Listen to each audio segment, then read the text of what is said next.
Tu le sais, j'adore tourner mes épisodes de podcast en studio. Mais pour passer à l'échelle, j'étais obligé de trouver un partenaire pour avoir mon studio directement en ligne. J'ai essayé pas mal de solutions et j'étais souvent hyper déçu. Un son de merde, une image floue, des problèmes de connexion à chaque fois. Et c'est là qu'on m'a parlé de Riverside, riverside.fm. J'ai essayé et j'ai tout de suite adoré.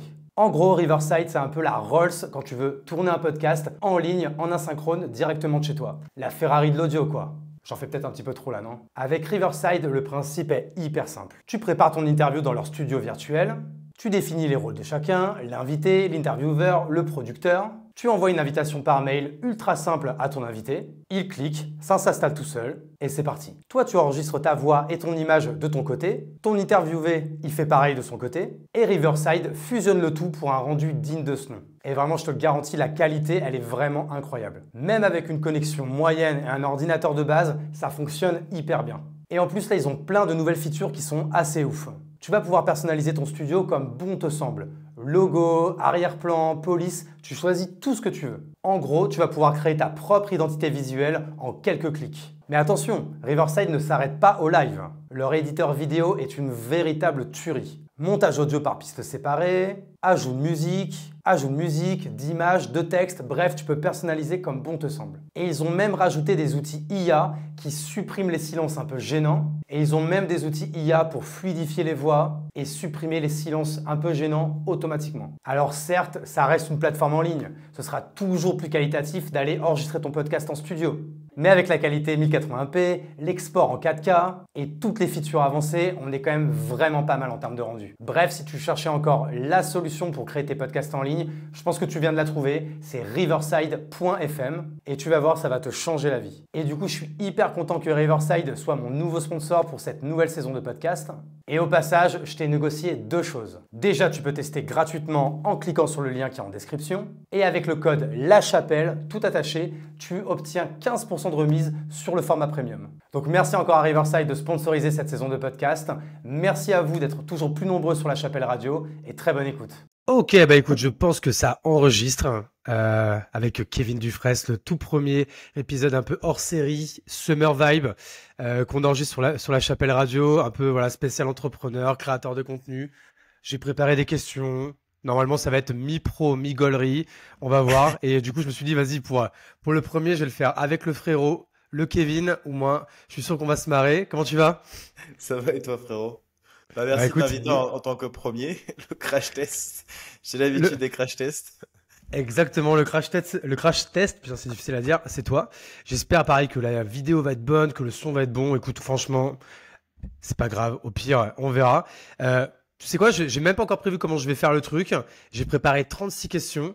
Je sais pas si on va avoir le temps de toutes les faire ou si on va faire un petit peu, tu vois, comme vous, où je te fais choisir des numéros, un peu comme dans ton podcast avec Thibaut ou quoi. Tu vois, on Ouais. va peut-être voler des choses comme on a un peu l'habitude de le faire, etc. Je sais pas encore, mais en tout cas, tu vois, la une, c'est la plus simple, c'est tu peux te présenter. Même si ça, franchement, je pense que t'es peut-être le seul qui va l'avoir, parce qu'après, j'ai envie, moi, de présenter mes invités, parce que souvent, quand les invités se présentent, tu sais, ils sont un peu humbles et tout, ils en disent pas trop. Mais bon, toi, tu peux en dire beaucoup, hein. Tu peux te présenter comme si c'était le signe, enfin, tu vois, là, tu sais, le teasing d'un film Le, hollywoodien de le Julie Aude, quoi.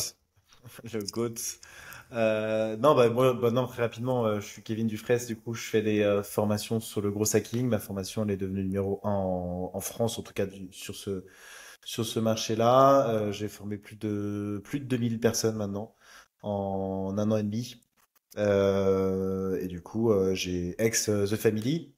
Euh, j'ai travaillé avec Ous et j'ai appris pas mal de choses là-bas. J'ai commencé à entreprendre à 19 ans, à faire des sites internet à vendre à des clients, etc.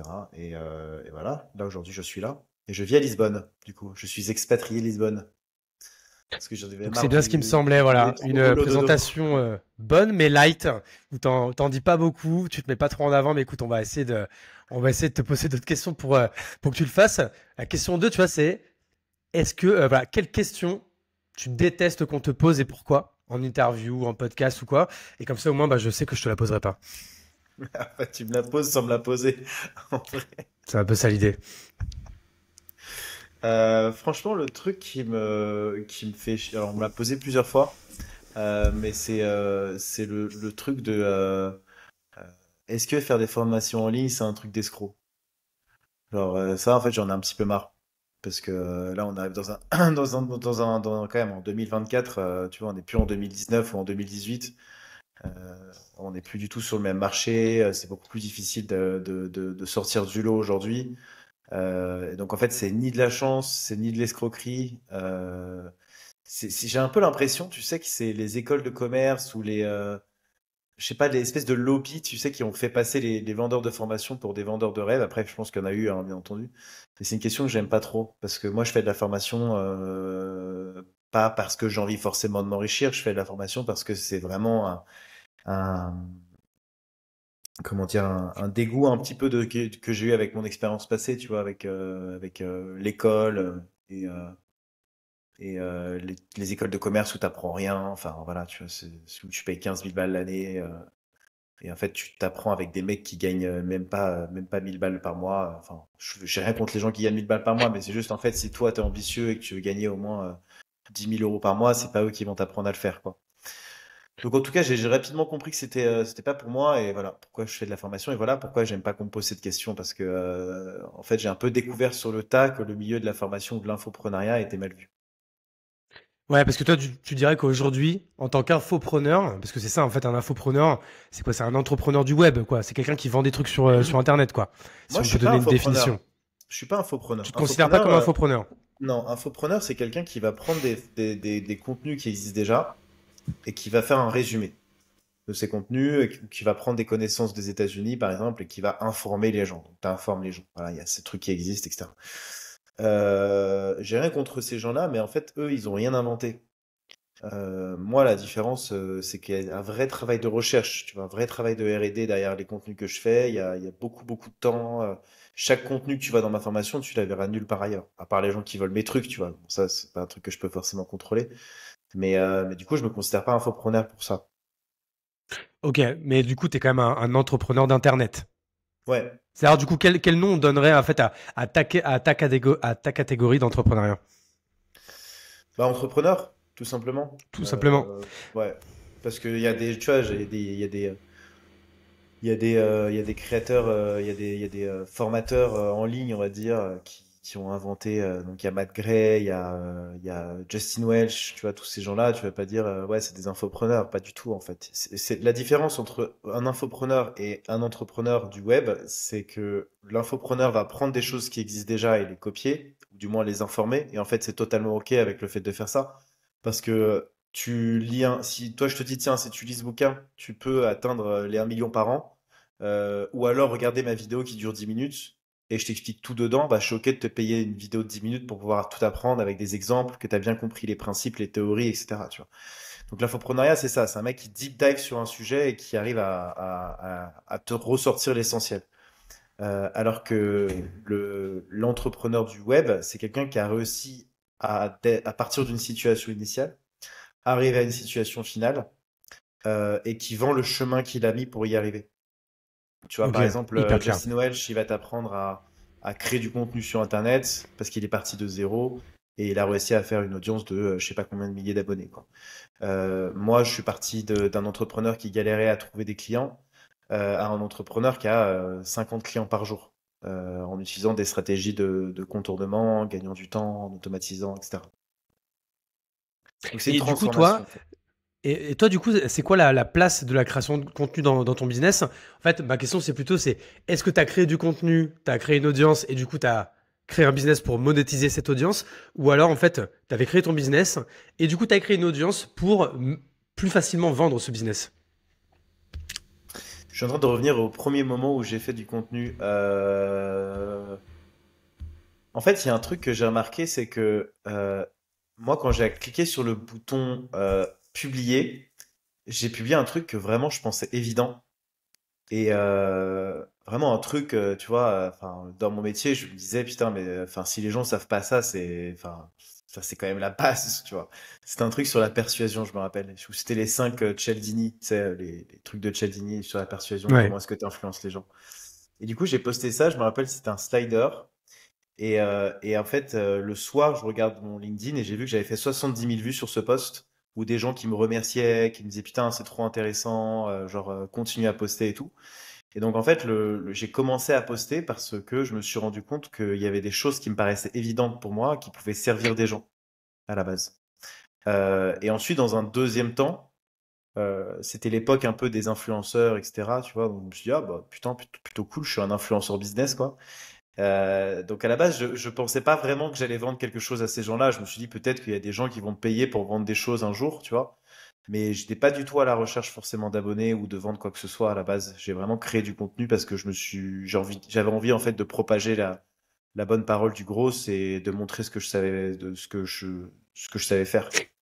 Et surtout, en fait, c'est un petit carnet de bord un petit peu aussi. Tu sais, ça te permet de t'exprimer, de structurer tes idées, structurer tes pensées, ça te permet de mieux réfléchir, d'être mieux organisé. En fait, l'écriture, moi, j'ai fait de l'écriture hein, sur LinkedIn principalement. Je fais un Parce que peu de j'allais te vidéos demander, sur, c'est sur vraiment, LinkedIn. toi, c'est principalement LinkedIn sur lequel tu t'es lancé, quoi. Ouais, ouais. Et pourtant, j'étais nul à l'écriture à la base. C'est ça qui est assez marrant. Euh, mais je pense être plus à l'aise en vidéo ou en audio qu'à l'écrit. Mais l'écriture, pour moi, c'est un super pouvoir qui te permet de faire tout ce que tu veux, quoi. Parce que quand tu réfléchis à faire des emails, c'est de l'écriture, faire des pages de vente, c'est de l'écriture, faire des publicités, c'est de l'écriture, faire des emails, c'est de l'écriture, faire des scripts vidéo, c'est de l'écriture. Enfin, tout est de l'écriture, quoi. Ah, mais je Et, suis d'accord avec toi. Et puis surtout, en plus, ça permet de mettre à l'écrit, donc de mettre à plat des choses qu'on a dans la tête. Tu vois, moi, je me rappelle la première fois où, sans faire exprès, j'avais dit, si vous voulez, je vais faire un playbook sur l'organisation et la productivité. Et tu vois, c'est mon premier post qui a pété. Tu t'as parlé là, du post là, celui qui a pété sur la persuasion. Bah, moi, c'était celui-ci. Et je lui dis, putain, il y a 1500 commentaires. Donc, il y a 1500 personnes qui attendent un playbook de comment on s'organise, etc. Et je me suis dit, bon, bah, écoute, tout ce que j'ai dans la tête, c'est un peu comme à l'école, quand tu fais ton plan, c'est pour une dissertation ou quoi. Et bah, ça m'a permis, en fait, de créer une méthode, en fait. Je dis, bah, en fait, tout ce que j'ai, j'en ai fait des parties, j'en ai fait des sous-parties, j'en ai fait des sous-sous-parties. Et je dis, bah, ok, mais en fait, j'ai 3 grandes parties. Bah, en fait, ça va être ma méthode. C'est la méthode, c'est très, très, toi, t'as commencé il y a pas pardon. très longtemps aussi à faire du contenu, ouais. Je t'ai vu Bah, moi, arriver. je Et pense que ça, j'ai commencé un peu après toi, hein, ouais, 2021. ça a changé ta vie. En vrai. Ah, ouais, Ouais, t'étais pas loin, ouais. 2000. Ouais, Non, c'est c'est ça, moi, 2022. fin Ouais. 2021. Ok, on a pratiquement commencé ensemble, alors. Ouais, je me rappelle, je commençais à te voir. Bah, je crois qu'en plus, on est à peu près pareil en termes d'abonnés et tout. On s'est suivi Ouais. à peu près au même moment, quoi. Et toi, du coup, combien de temps aujourd'hui, toute ta création de contenu, que ça soit encore une fois écrit, mais toi, tu fais également beaucoup de vidéos, tu as ton podcast, tu as une newsletter aussi. Donc, bref, tu es quand même assez présent partout. Combien de temps ça te prend, toi, dans ta semaine et c'est quoi la part de ta semaine que tu consacres à ça? Moi, sur LinkedIn, c'est tous les jours. Dimanche compris, lendemain de cuite comprise, genre autour d'un brunch avec des amis compris. Tu planifies Euh, pas? Tout est fait non, au jour le jour? je planifie pas, ouais. Je planifie C'est pas, du j'aime pas toyotisme, quoi, flux tendu. ouais, j'aime pas la notion de planification parce que moi, mes idées, je suis dans un process de créativité constante.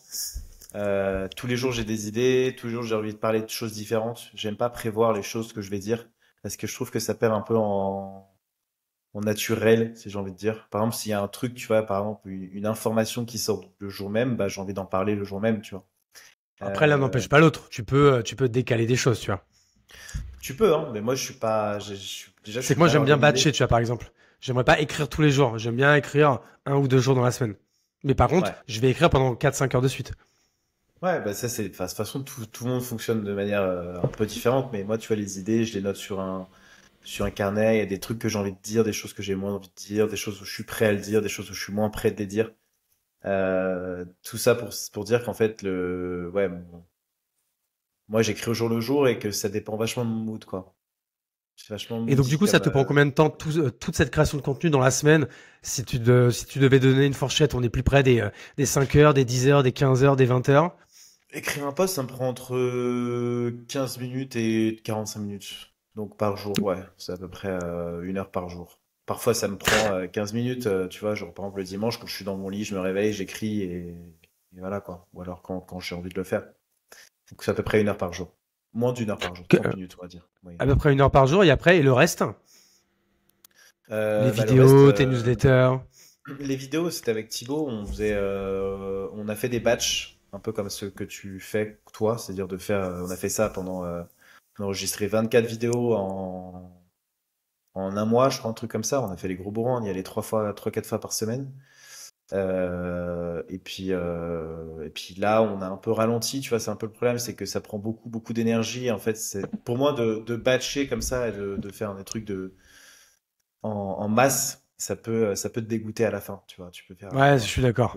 tellement de taf, vraiment, voilà. C'est pour ça qu'au jour le jour, c'est plus dans le flow, on y va quand on a envie d'y aller. Et ça Sachant qu'en plus, finalement vous, très c'est vite. votre studio, vous l'avez acheté, vous avez investi, Mm. vous êtes 4-5 entrepreneurs, c'est ça, à avoir Ouais, créé ce studio et c'est votre business, quoi.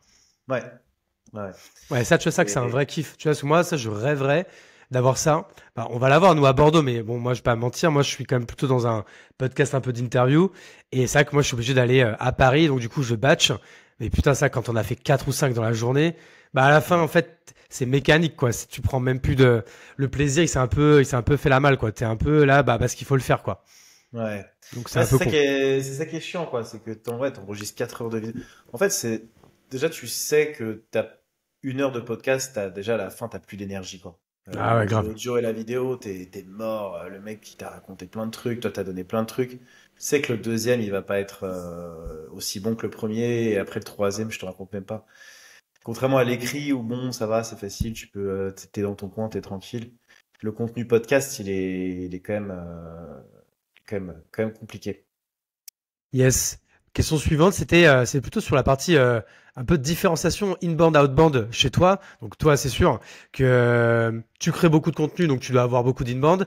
Mais après, le gloss, c'est un peu ton expertise. Donc je suppose que tu es ton propre élève et que du coup tu mets en pratique et tu essayes plein de trucs. Aujourd'hui, par rapport à toi, tu arrives à faire la part de tes clients aujourd'hui qui viennent de l'inbound et ceux qui viennent de l'outbound. Alors Et ça, peut-être c'est même un. redéfinier pour les gens, même toi, donner ta définition à toi de ce que c'est l'inbound et l'outbound. Ouais, bah, l'inbound, c'est attirer des clients à soi. L'outbound, c'est aller les chercher, quoi. Voilà. En gros, c'est tu Ah non, mais pêches, tout tu simplement, chasses. mais des fois, tu sais que ma mère écoute le podcast et elle me dit toujours, il y a un mot sur deux, je comprends pas. Donc, j'essaye tant bien que mal de définir dès que c'est des anglicismes comme ça. T'as raison. Et du coup, alors, moi, sur l'inbound et l'outbound, je pense que, alors, le fait de traquer d'où vient quoi, ça s'appelle l'attribution. Il y a des boîtes qui ont dépensé des milliards dont Google pour essayer de traquer d'où vient exactement le lead pour le suivre jour le jour, etc. Machin. C'est une data qui a pas beaucoup de sens parce que euh, au final, tu vas jamais vraiment réussir savoir d'où vient la personne et où est-ce que l'achat a été généré.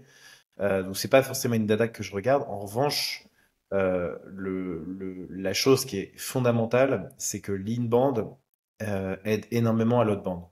Et ça, c'est ce que les gens en fait n'arrivent pas à comprendre. C'est que en fait, quand ils font de la prospection et qu'ils vont à froid et tout, qu'ils commencent à envoyer des campagnes de prospection, etc., et qu'ils n'ont pas fait d'inbound avant, mais en fait, tu perds potentiellement 30% de réponses en moins. C'est évident. C'est-à-dire que moi, demain, j'envoie une campagne de prospection à mon audience ou à des gens. Ils savent qui je suis, ils me font confiance, ils m'ont déjà vu, ils connaissent mon histoire, ils savent ce que je vends, ils savent que je suis pas un bullshitter, ils savent mes références, ils savent Y. Et en fait, genre, c'est d'ailleurs, je crois que c'est dans ton podcast qui dit ça, Guillaume Houbèche. Bah, Guillaume Ouais. Houbèche, en fait, il a commencé Il à dit faire même, ça. je m'en bats les couilles de, il faut faire un million de funnels pour savoir d'où ça vient et tout. Lui, il s'en bat les couilles. Il dit, moi, ce que je veux, c'est que ça fasse du cash à la fin. Exactement. Je suis exactement comme lui. On a toujours été connecté avec Guillaume sur Ah, il est l'entrepreneuriat. incroyable, ce Et c'est mec. un mec, j'adore sa manière de voir les choses. Et ouais, je suis comme ça en fait. Après, là, ce que j'ai fait récemment, j'ai créé des pages. Donc là, pour un webinar, par exemple, j'ai créé des pages par canal pour savoir en fait quel message a généré le plus d'inscriptions et quel canal. Je t'avoue, je sais même pas trop ce que je vais en faire de cette data, pour être honnête, mais on C'est va ça que voir. c'est un peu voir, c'est sûr, de voir un peu où tu peux aussi mettre ton énergie. C'est sûr que si tu as, 4 channels et que tu vois qu'il y en a un qui te rapporte 5%, l'autre 10% et les deux autres 40%. Alors, je sais pas si ça faisait sens ce que je viens de dire, mais grosso modo, c'est sûr que tu vas te dire, bon, bah, je vais peut-être mettre plus d'énergie sur les deux qui ramènent 40, quoi. Peut-être un peu Ouais. ça l'idée.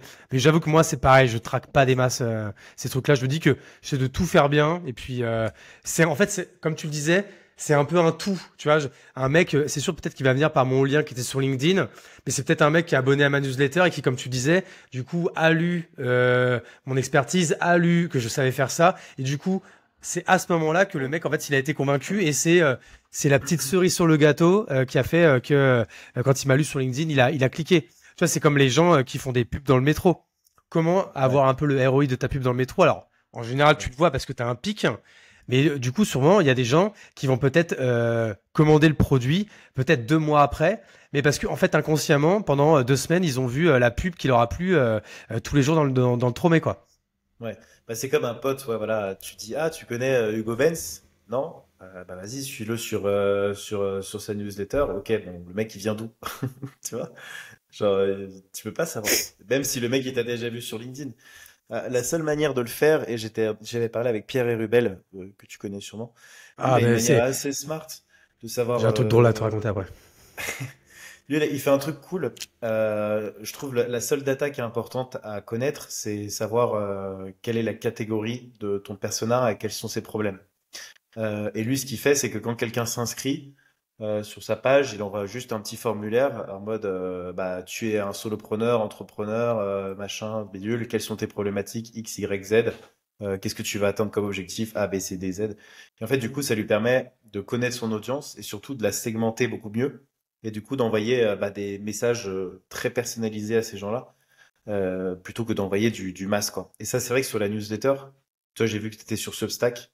Par exemple, sur la création de contenu, ça peut vraiment faire la différence quand tu arrives à, tu vois, bien segmenter ton audience et surtout leur envoyer des messages qu'ils veulent, qu'ils veulent voir, tu vois. Ouais, moi, ça, c'est un peu Toi, t'es sur quoi? Parce que moi, j'avoue que je suis sur Substack et en effet, moi, j'envoie le même mail à tout le monde et c'est vrai qu'il y a zéro segmentation là-dessus. C'est vrai que c'est un petit peu dommage.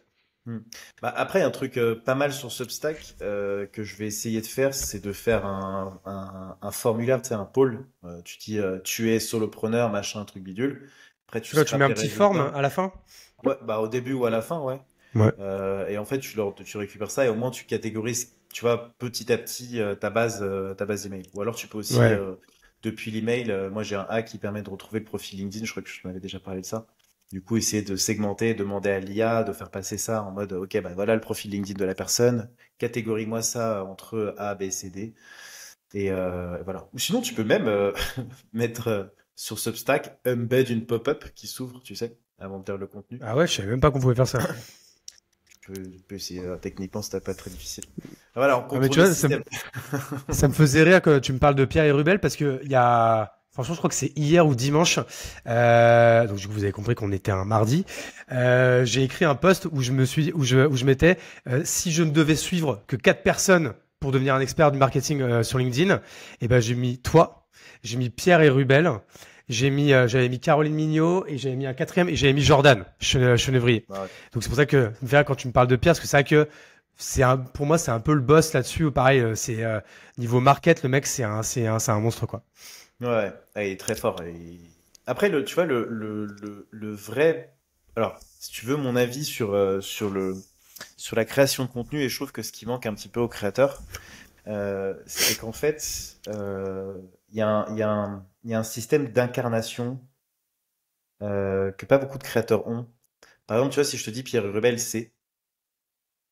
Et tu finis. Un expert marketing. Ouais, mais du coup, ça fait C'est un peu aucune vague, je suis différence. d'accord. Tu vois. Et du coup, moi, j'ai eu la chance de faire du growth hacking, qui est un concept. Tu vois. Le growth hacking, c'est OK, comment est-ce que tu vas trouver des leads à travers des techniques un peu contournées, tu vois. Et donc, j'ai pas eu le travail à faire d'expliquer ce concept, parce que le marché s'est expliqué tout seul. Donc, je suis arrivé quelque part où j'ai mis les deux pieds dedans et j'ai fait OK, maintenant c'est moi l'expert dans le growth hacking, tu vois. Et donc en fait, si tu tapes gros hacking, tu as des pages Wikipédia, tu as plein de choses, etc. Mais tu vois, quand tu regardes un petit peu les créateurs de contenu, par exemple, quand tu regardes Thibault Louis, il a inventé en France, en tout cas, le ghostwriting. Personne n'avait entendu parler du ghostwriting avant lui. Il a parlé du soloprenariat. Personne n'avait entendu parler du soloprenariat avant lui. Il a toujours incarné des concepts. Et en fait, quand tu incarnes un concept, tu deviens précurseur de ce concept, tu deviens l'expert de ce concept-là et tu deviens le référent. En fait, il y a beaucoup si vous voulez faire du contenu, juste du contenu et juste écrire des contenus, vous écrivez du contenu, c'est fine. En revanche, si vous incarnez pas le concept donc de situation A, situation initiale, situation arrivée, le bridge qu'il y a pour y arriver, qui est votre chemin en fait. Qu'est-ce qui vous a permis de vous changer et d'atteindre la liberté financière, d'avoir plus de temps, d'avoir plus de clients, de signer plus de contrats, d'être plus heureux dans votre vie, de whatever. Si le chemin initial, le chemin d'arrivée, vous vendez le pont en fait. Mais si vous n'avez pas de pont, vous pouvez vendre vous pouvez pas vendre. Les gens vont vous suivre parce que c'est cool, vous êtes inspirant, etc. Donc c'est ça la différence sur un influenceur et un entrepreneur. C'est pour ça que je dis infopreneur, je dis un peu dans le côté influenceur. C'est qu'en fait, ils vendent le bridge. Et ce qui a été très mal fait, justement, pour revenir à la question 1, c'est que les gars ont vendu le bridge qui était l'argent. Tu vois, eux, ils étaient situation initiale, j'étais fauché, d'ailleurs, c'est ce que fait encore Yomi Denzel, d'ailleurs, et je suis devenu multimillionnaire, regarde, je roule en Ferrari, etc. Eux, ce qu'ils vendaient, bah, c'est la transformation. Est-ce que toi aussi, tu veux quitter ta mère? Tu vois, c'est ce qu'ils disaient d'ailleurs. Est-ce que tu veux d'habiter chez ta grand-mère et tu veux vivre dans une Audi comme moi, quoi. Et donc, en fait, c'est con, mais c'est naturel, les gens se projettent beaucoup plus sur ce qu'ils voient. C'est un peu la métaphore de, ok, t'imagines, allez, t'es à l'époque je sais pas, t'es en année 1000, ok? Et tu marches dans un marché et tu vois un vélo sur la droite, ok? Euh, Tu regardes le vélo et tu dis, ouais, c'est bizarre comme truc, mais vas-y, je continue ma route. Et puis après, tu repasses le lendemain et tu vois un mec sur le même vélo que tu as vu avant. Là, tu as envie d'avoir le vélo. Parce que tu dis, putain, le mec, il est passé devant moi. Et très rapidement, tu comprends la valeur du truc. Ce que je veux dire, c'est que il y a des gens qui montrent juste leur vélo, mais qui montrent pas quelle est la transformation, tu vois. Avant, je marchais, j'allais pas vite. Maintenant, avec cet objet-là, je peux aller plus vite et je peux me déplacer où je veux, tu vois. Et c'est ça qu'il faut réussir à faire dans la création de contenu, je pense. Et c'est ça qui fait la Et, différence entre un bon vendeur et un mauvais vendeur sur Internet. non, mais tu vois, même moi, j'ai pris quelques notes là, du coup, pendant que tu parlais, tu vois. On vole les skills au, de mon plein gré. Putain, le mec sait même plus parler, quoi. Je rentre du sport, je suis complètement cané, quoi. Mais en plus, c'est marrant parce que ça faisait une bonne transition. Parce que la question d'après, c'est toi aujourd'hui, est-ce que tu te qualifies comme un influenceur? Et sachant, bah, en fait, après Euh, que chacun peut avoir sa définition de ce qu'est l'influence et d'être un influenceur. Mais toi, est-ce que tu te considères comme tel? je préfère la notion de leader d'opinion que influenceur.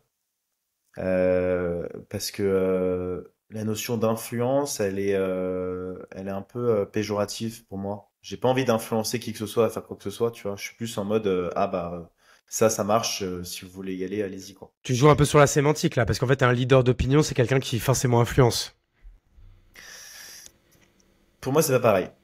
Pour moi, Tu- t'es leader dans un domaine, alors qu'un influenceur, il a pas, c'est encore la même chose, tu vois. Moi, je suis leader dans le gros hacking, c'est mon domaine. Un influenceur, il est leader de rien du tout, quoi. Il a fait une télé-réalité et Oui, parce que il toi, vend tu son as cette audience. image-là. Influenceur, pour toi, c'est un mec d'Instagram qui a une grosse audience ou qui a fait de la télé ou autre. Alors qu'en fait, un influenceur, ça peut être autre chose aussi. Ça peut être juste quelqu'un, en fait, qui, parce qu'il est leader, parce qu'il a une expertise, ou parce qu'il a une notoriété, et bah, du coup, il va faire quelque chose et ça va influencer d'autres gens à vouloir essayer ou faire pareil. Mais ça peut être de manière très positive. Mais en fait, moi, Par exemple, j'influence regarde personne à quelqu'un, faire. par exemple, si toi demain tu fais un post LinkedIn ou autre et que tu dis, les gars, franchement, là c'est pas normal à ce qui se passe en France, bougez-vous le cul et allez voter et virez-moi tous ces fachos du pouvoir. Et qu'il y en a qui se disaient, qui avaient pas prévu d'y aller, qui étaient en mode un peu branlo et tout, qui se disent, ah ouais, putain, vas-y, c'est vrai, lui, il le fait, attends, il m'a fait réfléchir et tout, je vais me lever et je vais aller voter. C'est de l'influence. Bah, en fait, les gens vont me suivre parce qu'ils sont influencés par moi, mais moi, j'ai pas la posture d'influencer les gens. J'ai la posture ils vont faire les choses que je leur dis parce qu'ils me respectent, parce qu'ils savent Oui. ce que je suis, tu vois. Mais C'est la pour ça qu'en soi, notion l'influence, c'est de, pas forcément mais négatif. moi, je fais pas d'influence. Tu vois, je vends pas, je mets pas du tout, j'influence pas les gens à prendre des décisions. Non, non, mais je Euh, comprends. Mais c'est pour ça que je te En fait, posais la question. mais c'est un débat intéressant. On en a parlé d'ailleurs dans le podcast avec Thibaut de ça. L'influence, c'est assez péjoratif aujourd'hui, je trouve. Et Après, si tu peux faire du cash avec des produits que tu kiffes, moi j'ai rien contre les influenceurs, c'est la manière de gagner de l'argent et c'est très fine, tu vois. Mais derrière, ça peut un peu casser ta brand aussi, ou tu t'associes à une marque qui est pas la tienne. Ça, Thibaut, il est très à cheval sur ça d'ailleurs. Par exemple, c'est pour ça qu'il a jamais fait d'influence. Euh, Il en a fait un Moi, tout petit peu, ouais. je l'ai fait une fois, je crois. Tu l'as fait avec qui, toi? Je l'avais fait avec Reverse, une marque de traduction, à mes tout débuts. Ok, ah, Reverse. Reverso. Reverso, ouais. Ok. Rien à voir Parce que avec j'allais le dire, boss, mais parce que j'allais dire c'était un Reverso. contrat TikTok. Ah, pas mal. Ouais. Parce que, en fait, bah, du coup, t'as un peu répondu à ma question, parce que j'allais te demander, toi, est-ce que tu monétises tes contenus et ton audience? Non. Pas du tout, du coup. Enfin, tu la monétises que en trouvant des clients grâce à ça, quoi. Non, mais je suis OK de monétiser, tu vois, si des gens ont des produits cool, de les mettre en avant, soit gratuitement sur ma newsletter, soit, tu vois, j'ai des gens qui me donnent des accès à leurs tools que j'utilise, bah, je suis ravi de les mettre en avant, enfin, y a pas de souci, tu vois. Même si c'est Toi, par du, exemple, ce serait quoi les tools pour lesquels tu kifferais bosser là-dessus, en influence? bah, j'en ai déjà, mais je vais pas les citer. Du coup, ça va faire de la com, de la com pour rien, quoi. Mais, non, il y a des tools de grosses que j'utilise. Mais il y en a d'autres, ils sont un peu plus. Enfin, par exemple, le truc que j'aime pas trop dans l'influence, moi j'ai été contacté par des marques, c'est pour ça que j'ai pas envie de citer, parce que en fait elles vont pas au bout du jeu. Quand tu leur amenes l'audience, ils se barrent. Tu vois. Par exemple, sur l'affiliation, je sais pas si tu as déjà vécu ça, mais il faut faire attention à ça ou bien signer des contrats, par exemple. Euh, Parce que moi, vu que j'avais rien, par exemple, j'ai fait de l'acquisition pour un tool qui est monté, je sais pas combien de millions par an. Et moi, je touchais des commissions sur chaque vente, etc. Et que je recommandais à des potes, en plus, qui avaient des grosses bases et tout. Et en fait, à un moment, je retourne sur l'outil, je fais, mais enfin, trop bizarre, il n'y a plus le truc d'affiliation, etc. En fait, ils avaient coupé le truc depuis 6 mois, donc ils ont gardé les 30% de com qu'ils me devaient. Et ils continuent hein, à s'enrichir sur cet outil. J'ai pas donné le nom parce que justement, j'ai pas envie de continuer de leur faire de la com. Mais tu vois, c'est rageant en fait, parce que si tu, voilà. Je sais pas si ça t'est arrivé ou j'espère pas que ça t'arrive, mais en tout cas, sur l'influence, Non, ça peut non, mais arriver. moi, j'ai quelques trucs où je suis en affiliation, tu vois. Souvent, encore une fois, c'est avec des outils que j'utilise. Je me dis, bon, bah, encore une fois, c'est kiffant. Tu peux avoir l'outil gratuitement. T'aimes bien les mecs, t'as envie de soutenir. Et puis, de toute façon, en Ouais, plus, encore une fois, moi, ça fait partie de ma création de contenu où je présente et j'utilise beaucoup d'outils. Mais après, je peux pas, enfin, malheureusement ou heureusement, je peux pas me faire payer par tous les outils dont je vais parler. Mais justement, au contraire, c'est très bien. Comme je dois être payé par 10 ou 15% d'entre eux, bah, en fait, ça montre que je sais en parler, même quand c'est pas payé, quoi. Donc, moi, je le ouais. fais parce que j'utilise, parce que j'aime bien, quoi, tu vois. Et moi, les gens adoraient je sais pas si tu te rappelles, à un moment, je faisais des contenus sur YouTube, les outils pour 5 outils de la semaine et tout. J'adorais faire ça, mettre en Ouais, avant ça que des toi, à un outils. moment donné, t'étais en place sur YouTube et t'avais arrêté d'un coup, quoi. Là, tu t'y es remis pas mal, quand même. Ah, mais YouTube, c'est dur. YouTube, c'est Franchement, ouais, vraiment. c'est ça. Le YouTube game, putain, mais Ouais, moi, quand c'est. je pense à l'oseille qu'on a dépensé, le temps qu'on a dépensé pour être à 2000 Ça... abonnés, c'est ouf, quoi. Vraiment, ça rend fou. Genre, Mais c'est ultra quali, par contre. Par contre, pour moi, c'est l'audience la plus qualitative que tu puisses avoir. je pense que je pense que c'est un média qui est devenu très entertainment, tu vois. Euh, et, euh, et c'est difficile vu qu'en fait tout le monde fait les mêmes types de contenus, en fait, tu te noies un peu dans la masse. Faut faire des concepts. T'es un peu un vendeur de spectacle.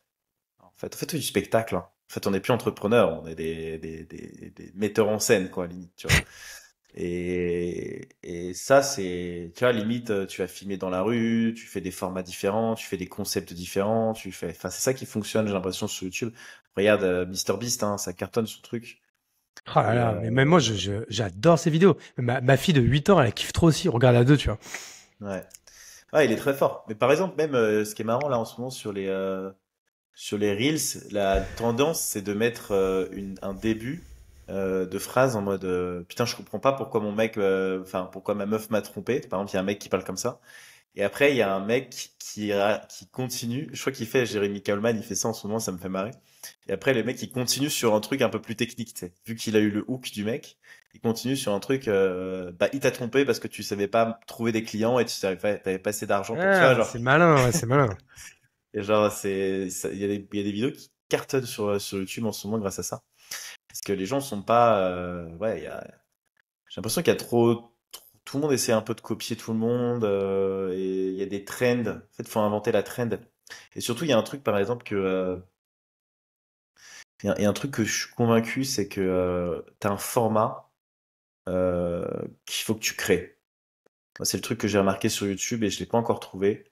Mais par exemple, quand tu regardes Bastien Pellissier, tu vois, Ouais, je connais. euh, Bastien Pellissier, il a des vidéos qui l'ont fait péter. C'est voici le jour où ce concurrent a écrasé ce concurrent. Tu vois. Et en fait, ça, c'est sa première phrase. Donc, il y a un hook qui cartonne. Du coup, il l'a répliqué 1 milliard de fois. Et la deuxième chose qu'il dit, c'est si jamais un client vous dit nanana, et il crée son histoire, tu vois.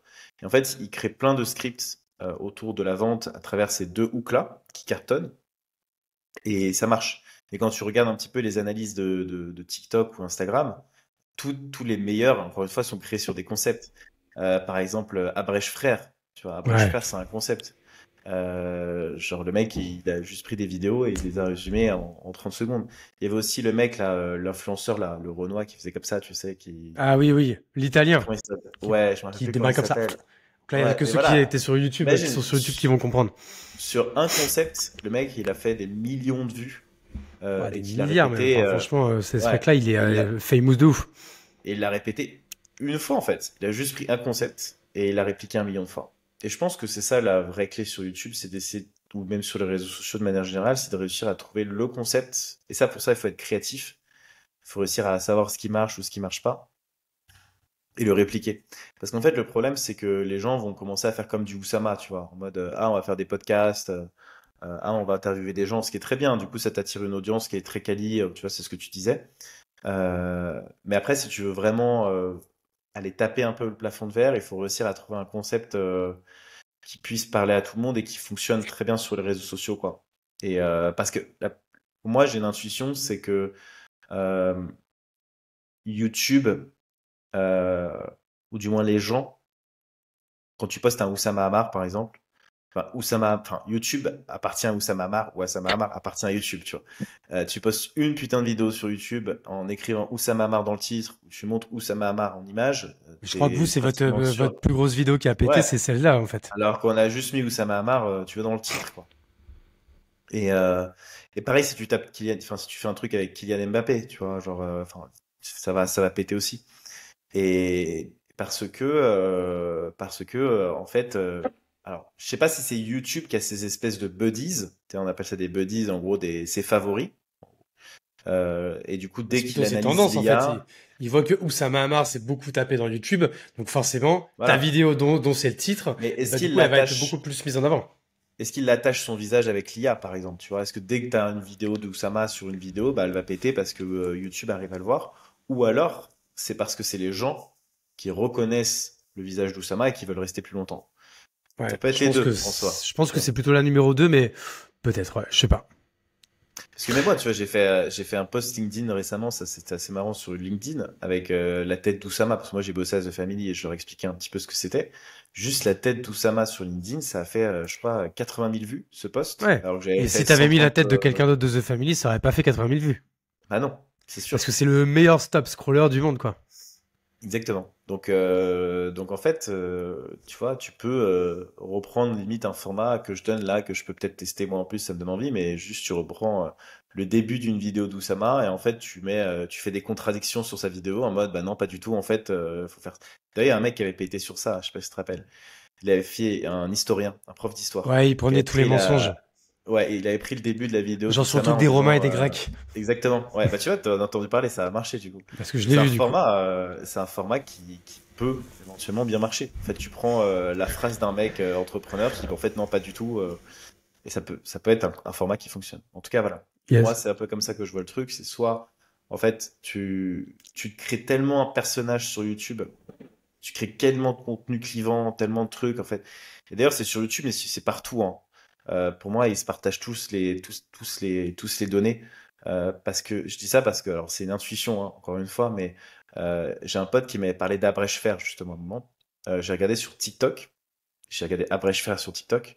Et le lendemain, alors coïncidence ou pas, j'en sais rien, mais le lendemain, j'étais bombardé d'Abrèche Fer, quoi. Tu vois, genre sur YouTube, partout. Donc je sais pas s'il y a un lien entre toutes les plateformes. Bah si, Et je il y crois a qu'en fait, bah, c'est espèce de cookie ou un truc comme ça. Dans tous les cas, en fait, tu vois, étant donné que même par exemple sur TikTok, si tu te connectes, tu t'es peut-être connecté avec ton Google Connect, tu vois, par exemple, il me semble que tout est lié pour ça, hein. mais il y a moyen Tu sais, le que truc où tu mets Instagram, accepter, en fait, là, tu lis pas toutes les ouais. CGV, là, je crois, hein. Il y a moyen que Instagram donne les données à TikTok, TikTok donne les données à Instagram et ainsi de suite, tu vois, pour qu'en fait, Et tout ça, mais tout ça, c'est un complot avec les sionistes et compagnie et tout. Je suis sûr, c'est un truc comme ça. C'est le mec qui va trop loin. non mais regarde, Alex Kitchen, je crois, un truc comme ça. Pareil, l'influenceur là, controversé, pareil, il a fait des lives sur TikTok. Et en fait, il a coupé des parties qui étaient hyper clivantes et il a réussi à se faire un nom sur toutes les autres plateformes aussi, tu vois. Donc en fait, ce que je veux dire, c'est que en fait, tu te fais péter sur une plateforme. Après, c'est pratiquement sûr que tu vas péter sur les autres plateformes, quoi. Mais c'est Parce que ça. les Mais gens te déjà, c'est ce qui est connaissent. dur, hein, c'est de trouver ce concept qui va faire péter. Tu vois, nous, on fait que de se creuser la tête pour trouver ce qu'on va faire. Mais je pense déjà, on n'y passe pas assez de temps à réfléchir à ça parce que la création de contenu, ça reste un outil, ça reste pas, voilà. Moi, quand je dis que je suis créateur de contenu, oui, ok, mais je suis d'abord un entrepreneur et d'abord un mec qui doit vendre. Tu vois, donc la création de contenu, c'est un outil parmi d'autres pour vendre. Et le problème, c'est que quand tu commences un peu à passer trop de temps là-dessus, c'est là que tu mélanges un peu tout. C'est ce qui peut être un peu dangereux dans notre métier et dans nos positions, quoi, qu'on a. Ouais, après, tu as des façons de créer du contenu qui sont plus evergreen, j'ai envie de dire. Evergreen, c'est-à-dire qui restent dans le temps. Par exemple, moi, le Merci. truc qui m'a le plus aidé dans mon business, je pense, c'est le SEO, hein. Le SEO, là, je suis en train de faire une stratégie SEO, mais c'est peut-être un investissement qui est plus intéressant, même encore, que de créer du contenu qui te prend beaucoup plus de temps. Moi, je suis sur le mot-clé formation gros hacking, je commence à être sur des mots-clés un peu partout.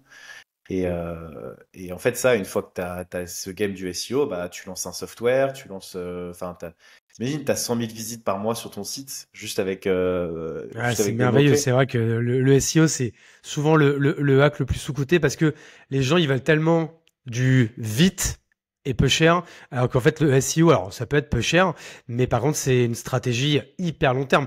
Tu me Mm. diras, un peu comme la création de contenu sur LinkedIn, hein, c'est une sorte de SEO. Parce que comme tu le dis, tu as des mecs comme toi ou moi ou peut-être ou d'autres, bah en fait, on poste tous les jours. Et je pense que c'est Ouais. ça que souvent les gens se rendent pas compte à quelle cette putain de résilience que c'est de tous les jours depuis 2 ans. Moi, je sais pas, je pense qu'il n'y a pas un seul jour où il y a pas eu un post. Même j'avais des jours où je mettais deux, trois posts. Toi, c'était pareil. Je me rappelle à un moment donné, c'était la folie, quoi. Ouais. Ouais.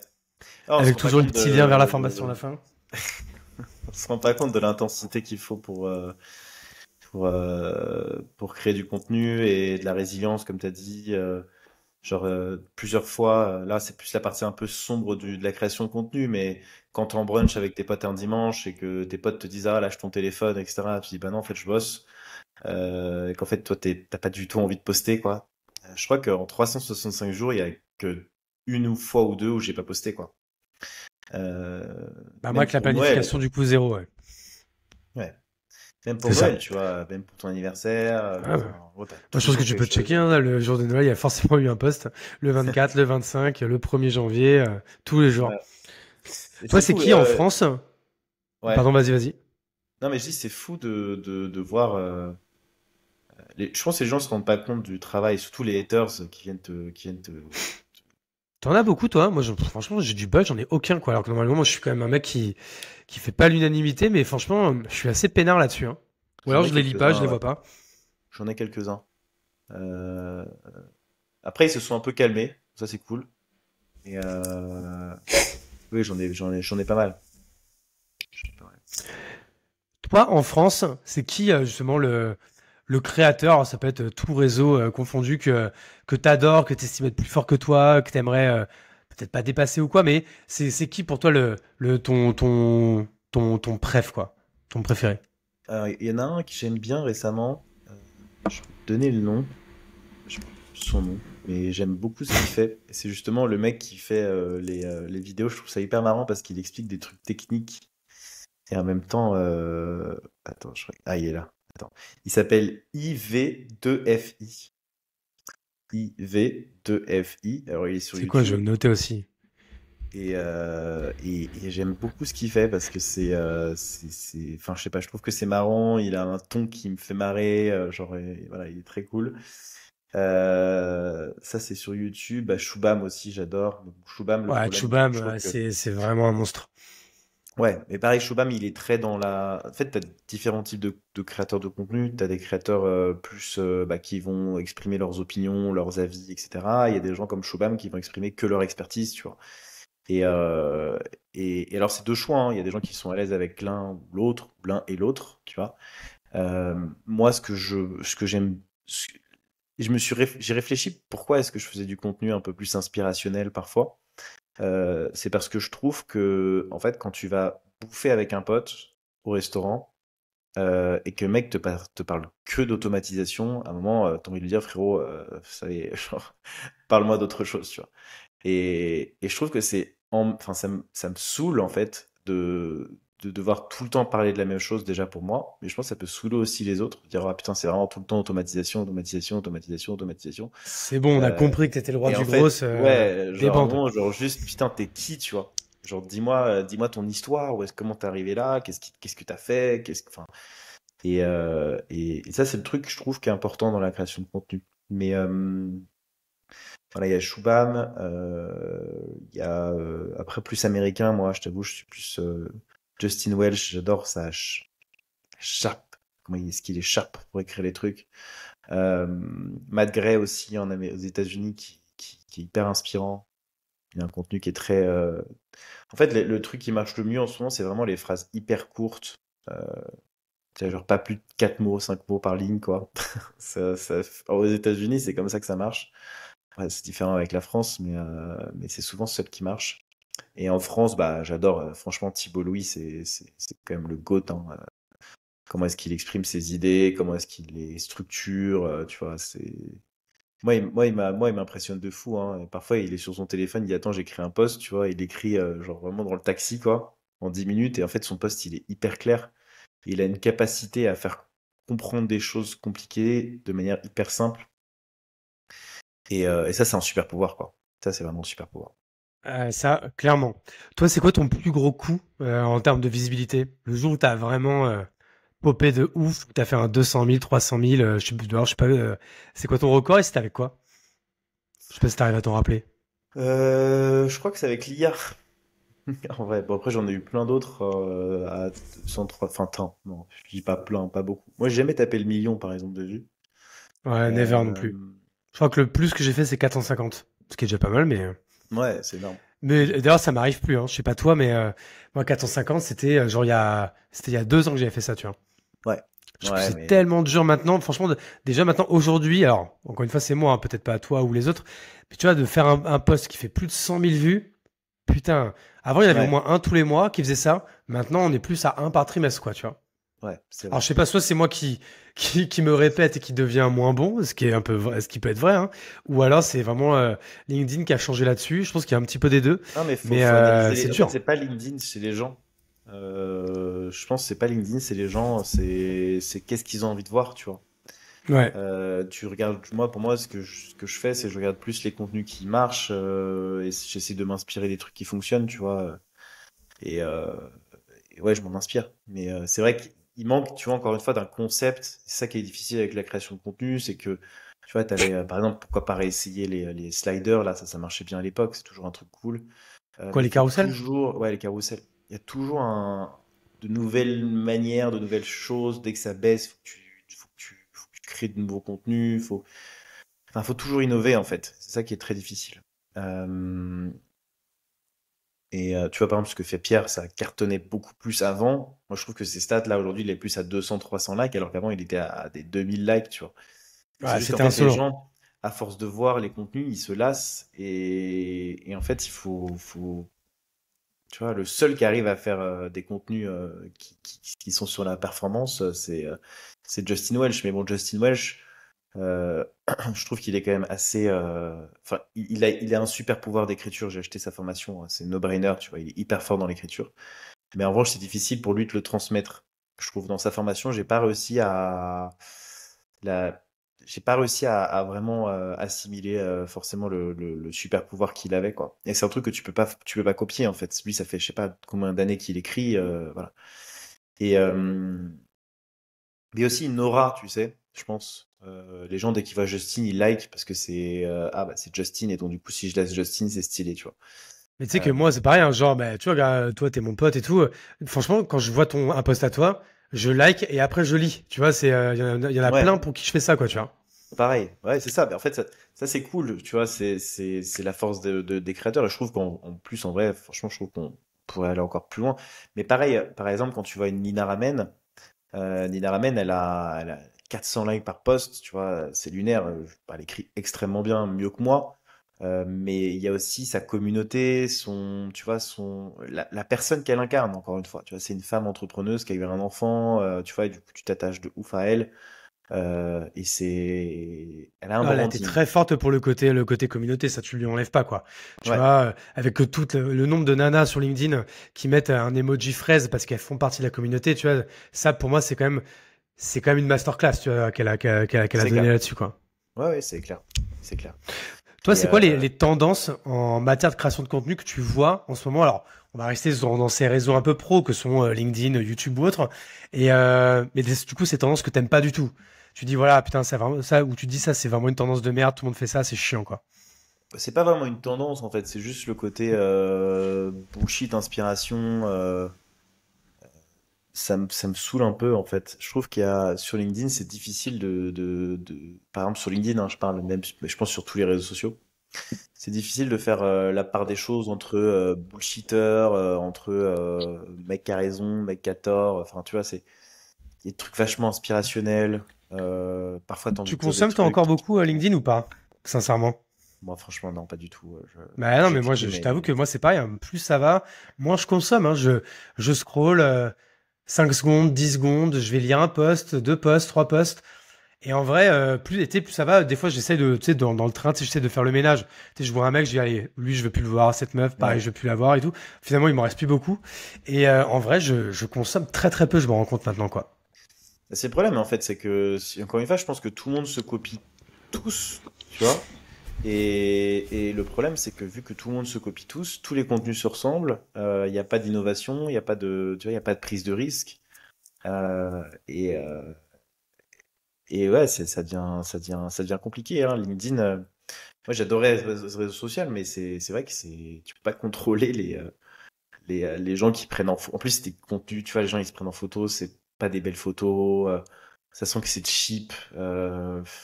Des gens qui, vraiment, j'ai un créateur en tête, mais vraiment, en fait, je trouve que le contenu est vraiment très très low level et les gens s'excitent sur ces posts. Je me dis putain, mais Vas-y, enfin, balance. non, non, mais Name non, je drop. balance. Non, non. Mais il y en a beaucoup, hein, en vrai, des gens qui racontent des trucs qui vraiment, qui bon, ok, c'est pas du tout, c'est de la merde, quoi. Et c'est ça aussi le truc qui est important dans la création de contenu, c'est que la création de contenu, c'est injuste. Il n'y a pas de justice, en fait. Euh, c'est pour ça que tu disais résilience et tout, c'est qu'il y a des moments où tu vas percer, des moments où tu vas pas percer, des moments où tu vas jamais percer. Tu vois, moi, j'ai jamais fait le million, pourtant ça fait pas mal d'années que j'écris. Un mec, au bout de 3 mois, il va le faire.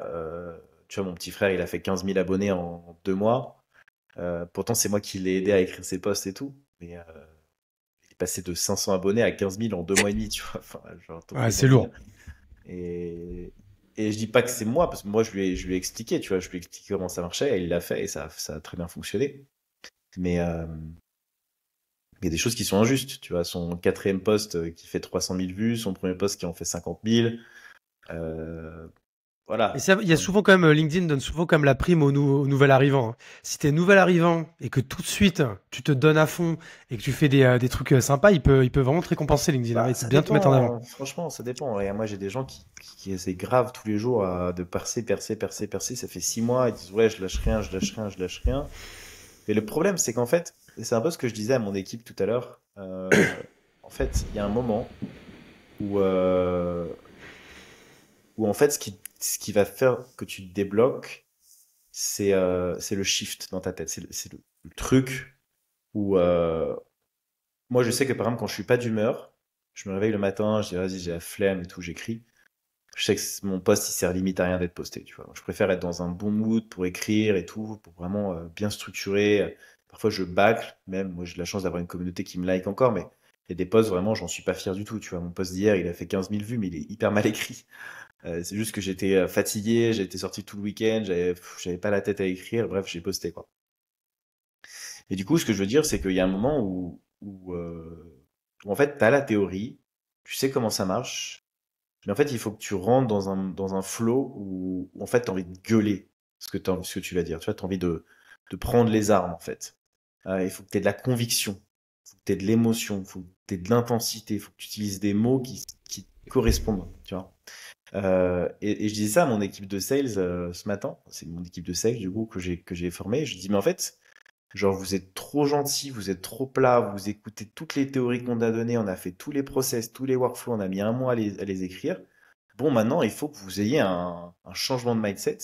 Où en fait, tous les matins, votre objectif, c'est d'avoir des réactions, votre objectif, c'est d'avoir des rendez-vous, c'est d'avoir des trucs. Et je suis sûr que juste de changer cet état d'esprit-là, ça va faire un flow, tu sais.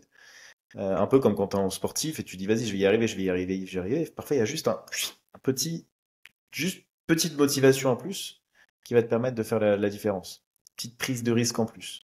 Et c'est difficile de la contenir constamment. C'est pour ça qu'il y a beaucoup d'entrepreneurs qui font du biohacking, par exemple. Je sais pas si tu utilises un peu ces trucs-là, mais Moi, euh, pas du tout, mais j'en entends beaucoup parler.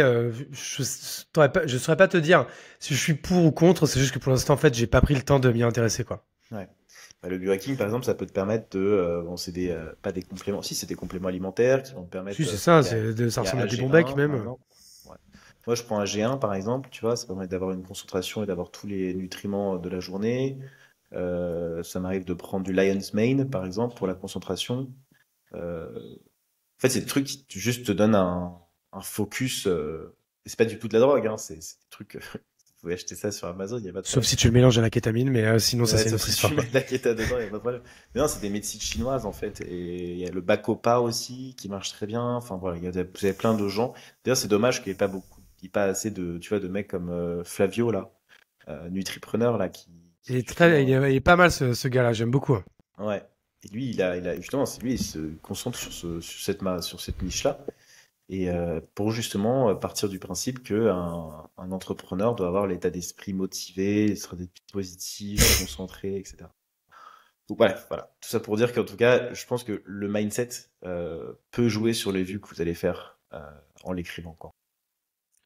Toi, c'est quoi, Kevin, le truc le plus borderline, limite illégal, que tu aies fait en entrepreneuriat? Si tu en as fait. Pas forcément que t'es Euh, fier ou pas fier, mais c'est quoi le truc vraiment borderline que t'aies fait? Bah, il y en a un que j'aime. Que tu peux dire. Ouais, il y en a un que je peux dire parce que c'était public, mais j'ai hacké Le Bon Coin. Et du coup, maintenant, je suis banni de la plateforme d'ailleurs. Je peux plus m'inscrire. Il y a- Même avec un faux compte? Non, ouais, impossible. J'ai tout essayé. Et dès qu'il voit Kevin Dufresne, en fait, il y a mon numéro de téléphone, donc je suis obligé de mettre mon numéro de téléphone. Et bah, du coup, impossible. Je suis banni. Alors vas-y, non mais raconte du coup, qu'est-ce que t'as fait? Je peux pas m'inscrire, je peux rien faire, je peux même pas chercher, je peux même pas publier. J'ai l'impression que les mecs me repèrent, quoi. C'est assez flippant. Non, mais en gros, il y a beaucoup de gens qui disaient que Le Bon Coin c'était compliqué à hacker. Et en fait, un matin, je me suis réveillé, je me suis dit, bon, je suis réveillé tôt d'ailleurs, j'arrivais pas à dormir. Et j'ai passé 2-3 heures à essayer de trouver des manières de hacker le truc. En fait, j'ai trouvé un lien dans leur site qui permettait d'exporter tous les numéros de téléphone et enfin, toutes les contacts en fait des informations des gens. Du coup, j'en ai fait un post LinkedIn, celui-là a été parti un peu viral. Et il y a des head of sécurité de Le Bon Coin qui sont venus commenter. Il y a enfin, toute la team de Le Bon Coin qui a été partagée dans mon post a été partagé chez toute la team de Le Bon Coin. J'ai reçu une mise en demeure de chez moi, enfin chez mes parents du coup parce que ma boîte est chez mes parents, l'adresse de chez mes parents. Et voilà. coup, banni de Le Bon Coin à vie. Impossible de me réinscrire. Ils ont banni mon numéro de téléphone, banni mes emails. Enfin, bref. Puis, en vrai, je suis pas en France, donc je regarde pas. Mais quand j'ai vu qu'ils avaient banni mon numéro de téléphone, tu sais, j'ai fait mot de passe oublié, mot de passe oublié. Je suis dit, putain, c'est une blague, je peux plus aller sur Le Bon Coin. Et en fait, ouais, le mec m'a dit, bah, vous êtes exclu de la plateforme. La Voilà. classique. J'allais te demander, du coup, ma question d'après, c'était un peu ta meilleure anecdote en tant qu'entrepreneur. Je sais pas du coup si c'est celle-là ou si t'en as une autre. Peut-être l'anecdote la Euh, plus drôle ou la plus originale. les trucs originaux, il y en a pas. Non, il n'y a pas d'anecdote, mais il y a juste un lifestyle. C'est plus que genre j'ai voyagé pendant 2 ans. J'ai voyagé partout dans le monde. Je pouvais bosser depuis l'avion, puis l'aéroport. Ça, c'est une anecdote ou du moins une façon de voir l'entrepreneuriat qui est super. Et je me rappelle que je bossais, tu vois, j'étais à Zanzibar et je levais la tête et j'avais de l'eau turquoise en face de moi avec des kitesurfers qui étaient en train de bosser et moi j'étais en train de kitesurfer, moi j'étais en train de bosser.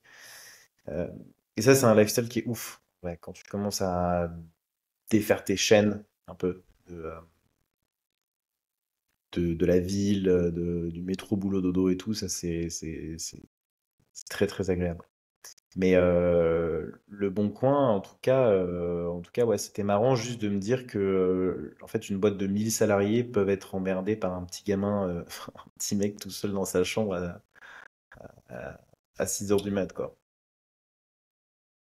Et du coup, la question d'après, c'est une question qui concerne un peu l'oseille. C'est ça qu'en fait, on lit partout, les gens font X chiffre d'affaires, X marge, ils vendent X formations, X produits. Tout ça, c'est en fait, c'est bien beau. Mais du coup, par exemple, un mec comme Kevin Dufresne, il déclare combien à l'année, lui, par exemple, en 2023, en perso, En perso, c'est-à-dire sur ma boîte, sur ton compte, à toi. Parce qu'en fait, tout le monde, en fait, confond un petit peu chiffre d'affaires, marge, salaire, REM ou quoi. Toi, est-ce que ça, du coup, c'est un truc dont tu parles publiquement ou est-ce que c'est une donnée que tu préfères pas j'en dire? parle plus publiquement de ça. T'en parles plus? Non, Et non. d'ailleurs, quand on est au Portugal, qu'est-ce que ça apporte comme avantage en tant qu'entrepreneur? Je sais pas, fiscalement. Le Portugal, ça a le statut RNH, donc résident non habituel, et du coup, tu as 0% d'imposition sur les dividendes. Et c'est aussi intéressant si tu travailles dans l'art, par exemple, parce que tu as sur les NFC ou les choses comme ça, par exemple, à l'époque, tu es taxé à 0% sur les royalties aussi. Donc si c'est un artiste, c'est assez intéressant de venir au Portugal. Par exemple, j'ai rencontré le fils de... C'était marrant. Le fils de Claude François, la semaine dernière sur la plage. Il a 50 ans, tu vois, mais c'était marrant de, de voir qu'il était là. Il Mais doit avoir effectivement, un travail difficile, lui. 0% sur les royalties et là, quoi. Franchement, moi j'ai encore ma boîte en France, hein, donc je paye quand même des impôts là-bas. Mais honnêtement, c'est très mon avis hein, sur tout ce qui est France, imposition, etc. Machin. En fait, pour moi aujourd'hui, le risque en tant qu'entrepreneur est beaucoup plus élevé de plein de manières différentes. La première, c'est notamment, on en parle tous, hein, mais sur le rapport humain au recrutement. Par exemple, recruter quelqu'un de mauvais dans ta boîte, ça peut te faire couler. Euh, et, euh, et trouver quelqu'un de très bon, à l'inverse, ça peut te faire décoller. Mais le temps de le trouver, ça me prend plusieurs années. C'est l'exercice le plus difficile. Et en fait, le risque, honnêtement, les gens ne se rendent pas compte en France. Mais moi, je vois des boîtes. Je parlais avec une nana qui bossait dans une start-up, une scale-up très connue, qui avait levé plusieurs millions et tout. Et en fait, ils avaient embauché je sais pas combien de milliers de personnes, sauf qu'il n'y avait aucune des personnes qui était performante, tu vois. Et leurs produits, ils n'arrivaient pas à le vendre. Ils avaient recruté plein de gens, sauf qu'ils n'étaient pas bons. Et la boîte, elle était en train de se cracher, vraiment, à plusieurs millions, alors que le marché est juste gigantesque, il était en train de se cracher. Donc la première chose, c'est ça, c'est qu'en fait, quand tu es entrepreneur, c'est pour ça que c'est avantageux d'être solopreneur, c'est que t'as pas trop ces emmerdes-là, parce que tu fais tout toi-même, et voilà, tu arrives à quand même t'en sortir. Mais c'est la première chose. Et la deuxième chose aussi, c'est que moi, je paye encore des impôts en France, mais ce qui est certain, c'est que, je vais pas dire le montant d'impôts que j'ai payé en France, parce que c'est indécent.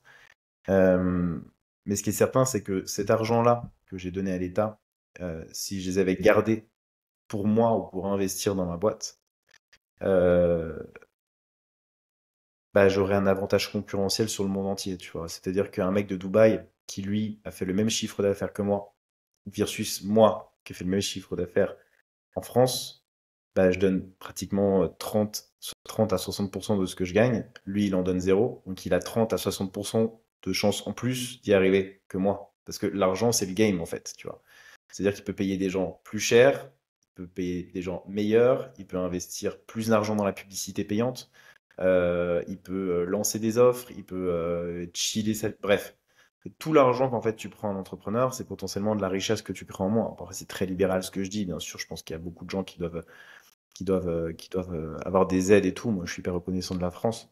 Mais il faut avoir conscience de ça. Qu'en fait, on n'est pas très compétitif comparé à des entreprises, des Dubaï ou même Lisbonne, c'est un peu différent parce que Lisbonne, t'es dans un endroit où les gens sont déjà tous retraités en fait, et sont partis de la France pour éviter de gagner, de perdre sur leur exit. Ils ont vendu leur boîte, ou ils ont fait plusieurs millions, ils ont fait cash out et après ils se barrent quoi.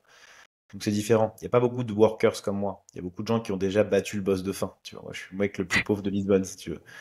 Euh, mais du coup, ouais, faut avoir conscience de ça. Que, en fait, si vous partez ne serait-ce qu'un an ou deux à l'étranger, à Dubaï, vous n'êtes pas obligé de rester votre vie là-bas, ou à Lisbonne, et que vous ne payez pas d'impôts, bah, ça reste de l'argent en plus que vous pouvez investir dans votre bien-être, dans votre boîte. Et après, si vous voulez revenir en France, vous revenez, quoi. Mais ça, c'est un avantage déloyal, en fait, d'avoir 60% de plus sur son compte en banque, quoi. C'est pas juste, Clairement. tu vois.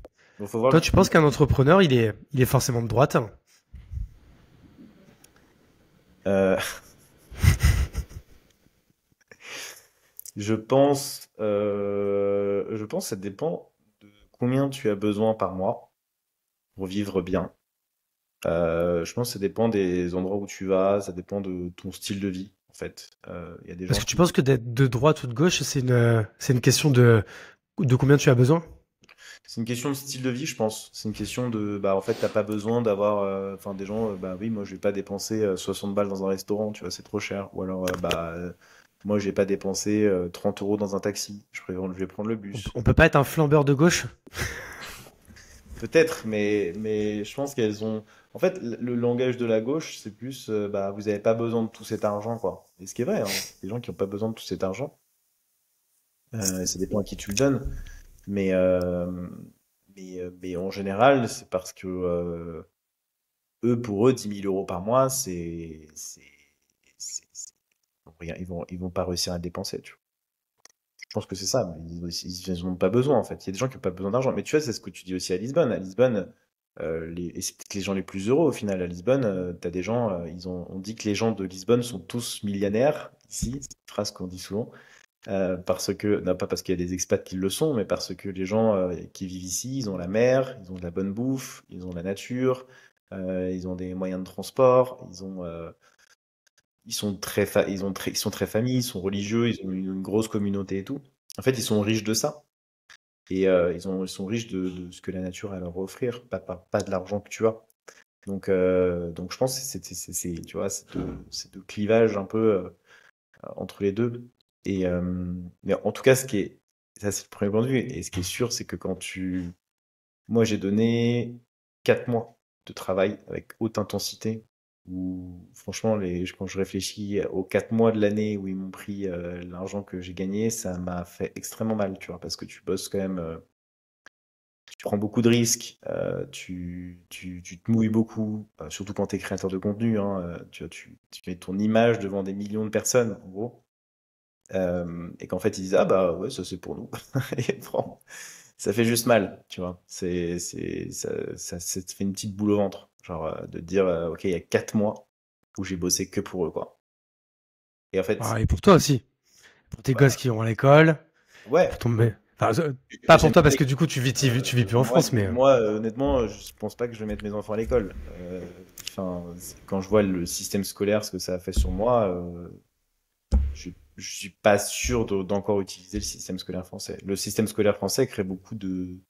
Je crois qu'on a le plus gros taux d'échecs scolaires d'Europe, je crois, un truc comme ça. Enfin, c'est Je catastrophique. crois qu'on est dernier de pas mal de classements Ouais, aujourd'hui, hein. c'est C'est un peu catastrophique. terrible. L'école française, elle crée en fait des gamins, et moi j'ai été le cas, des gamins qui sont complètement, qui perdent totalement confiance en eux, qui savent pas du tout s'ils sont bons ou s'ils sont mauvais, qui sont complètement perdus, qui savent pas. Pour moi, ça marche pas, tu vois. Euh, D'ailleurs, Oussama en parlait beaucoup de ça, de l'éducation. Il a essayé d'avoir beaucoup d'impact avec ça. D'ailleurs, moi, la raison pour laquelle je suis là aujourd'hui, même dans ton podcast, c'est grâce à The Family, tu vois. Et aujourd'hui, on a plus The Family, mais à l'époque de The Family, c'était un espèce de HEC des gens en échec scolaire. Moi, sans The Family, j'aurais jamais eu la confiance d'entreprendre, j'aurais jamais eu la confiance d'être entouré de gens brillants. Donc en fait, aujourd'hui, la réussite, elle appartient, on a beau dire tout ce qu'on veut, à une certaine catégorie sociale ou une catégorie d'intelligence scolaire. Parce que forcément, quand tu vas à HEC, t'es entouré de gens qui sont brillants, qui savent travailler et tout.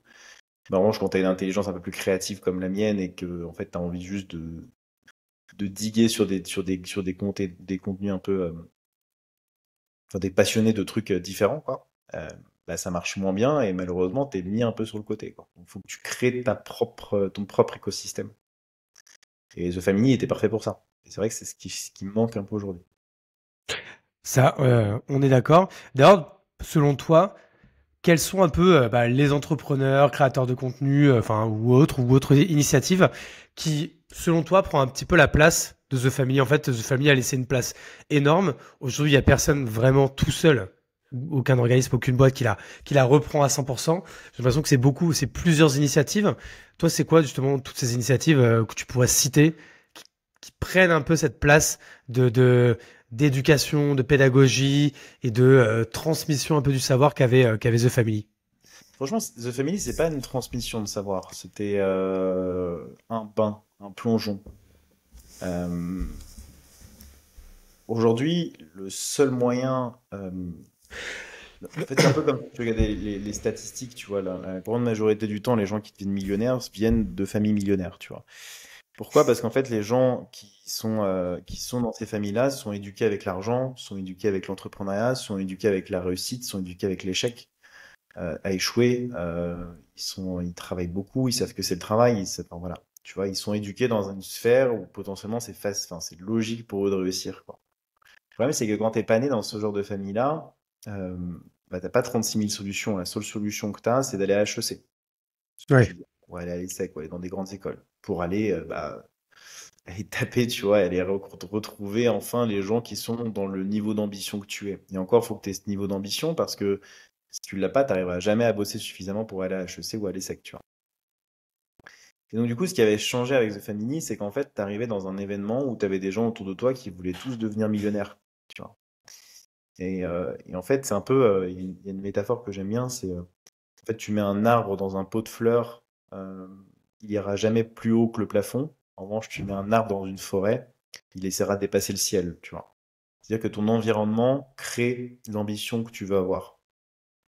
Et je pense que toi, c'est un peu pareil, tu vois. Tu as commencé à bosser à The Family avec Olivier Ramel, etc. Et vous vous êtes entraînés tous les deux dans cette sphère. Tu vois, tu connais aussi Non, Harold. je suis d'accord avec toi. On rentrait dans un écosystème avec en fait un environnement et une atmosphère qui te donnait l'envie d'aller plus haut que ce que tu pensais que tu pouvais faire en fait. Ouais, mais même, tu savais même pas que tu étais capable de le faire, en fait. C'est juste, moi, je voyais des gens qui étaient en face de moi, le mec qui faisait 4-5 millions par an, je dis, mais putain, mais qui peut le faire, en fait? Il m'impressionne pas plus que ça, tu vois. Et il y a ça, et du coup, en fait, aujourd'hui, malheureusement, c'est que la seule manière de pouvoir pallier à ça, et c'est pour ça que nous, on a lancé PME Internet avec Thibault Louis, c'est de faire des masterminds, tu vois. Des masterminds, c'est un rassemblement de personnes qui sont à ton niveau, de taf, d'ambition, de chiffre d'affaires. Et en fait, que tu vas présenter à des gens qui sont en avance. Et du coup, avec des conférences, des trucs, etc., parce qu'ils ont envie de dépasser les paliers qui les bloquent mentalement, mais aussi dans leur business, dans la structuration, dans la technicité, dans tous ces trucs-là. Donc en fait, les masterminds, ça coûte 20 000 euros normalement l'année. Vous, c'est 10, Mais non? nous, c'est 10 là, ouais. Bah, c'est 6 mois. C'est à peu près pareil. Ouais, tu vois, moi j'avais été mentor dans un mastermind qu'avait organisé Alexandre Dana, c'est le CEO Mm. de Live Mentor. Et il me semble que ça paraît, c'était sur 6 mois et c'était 10 000 balles, ouais.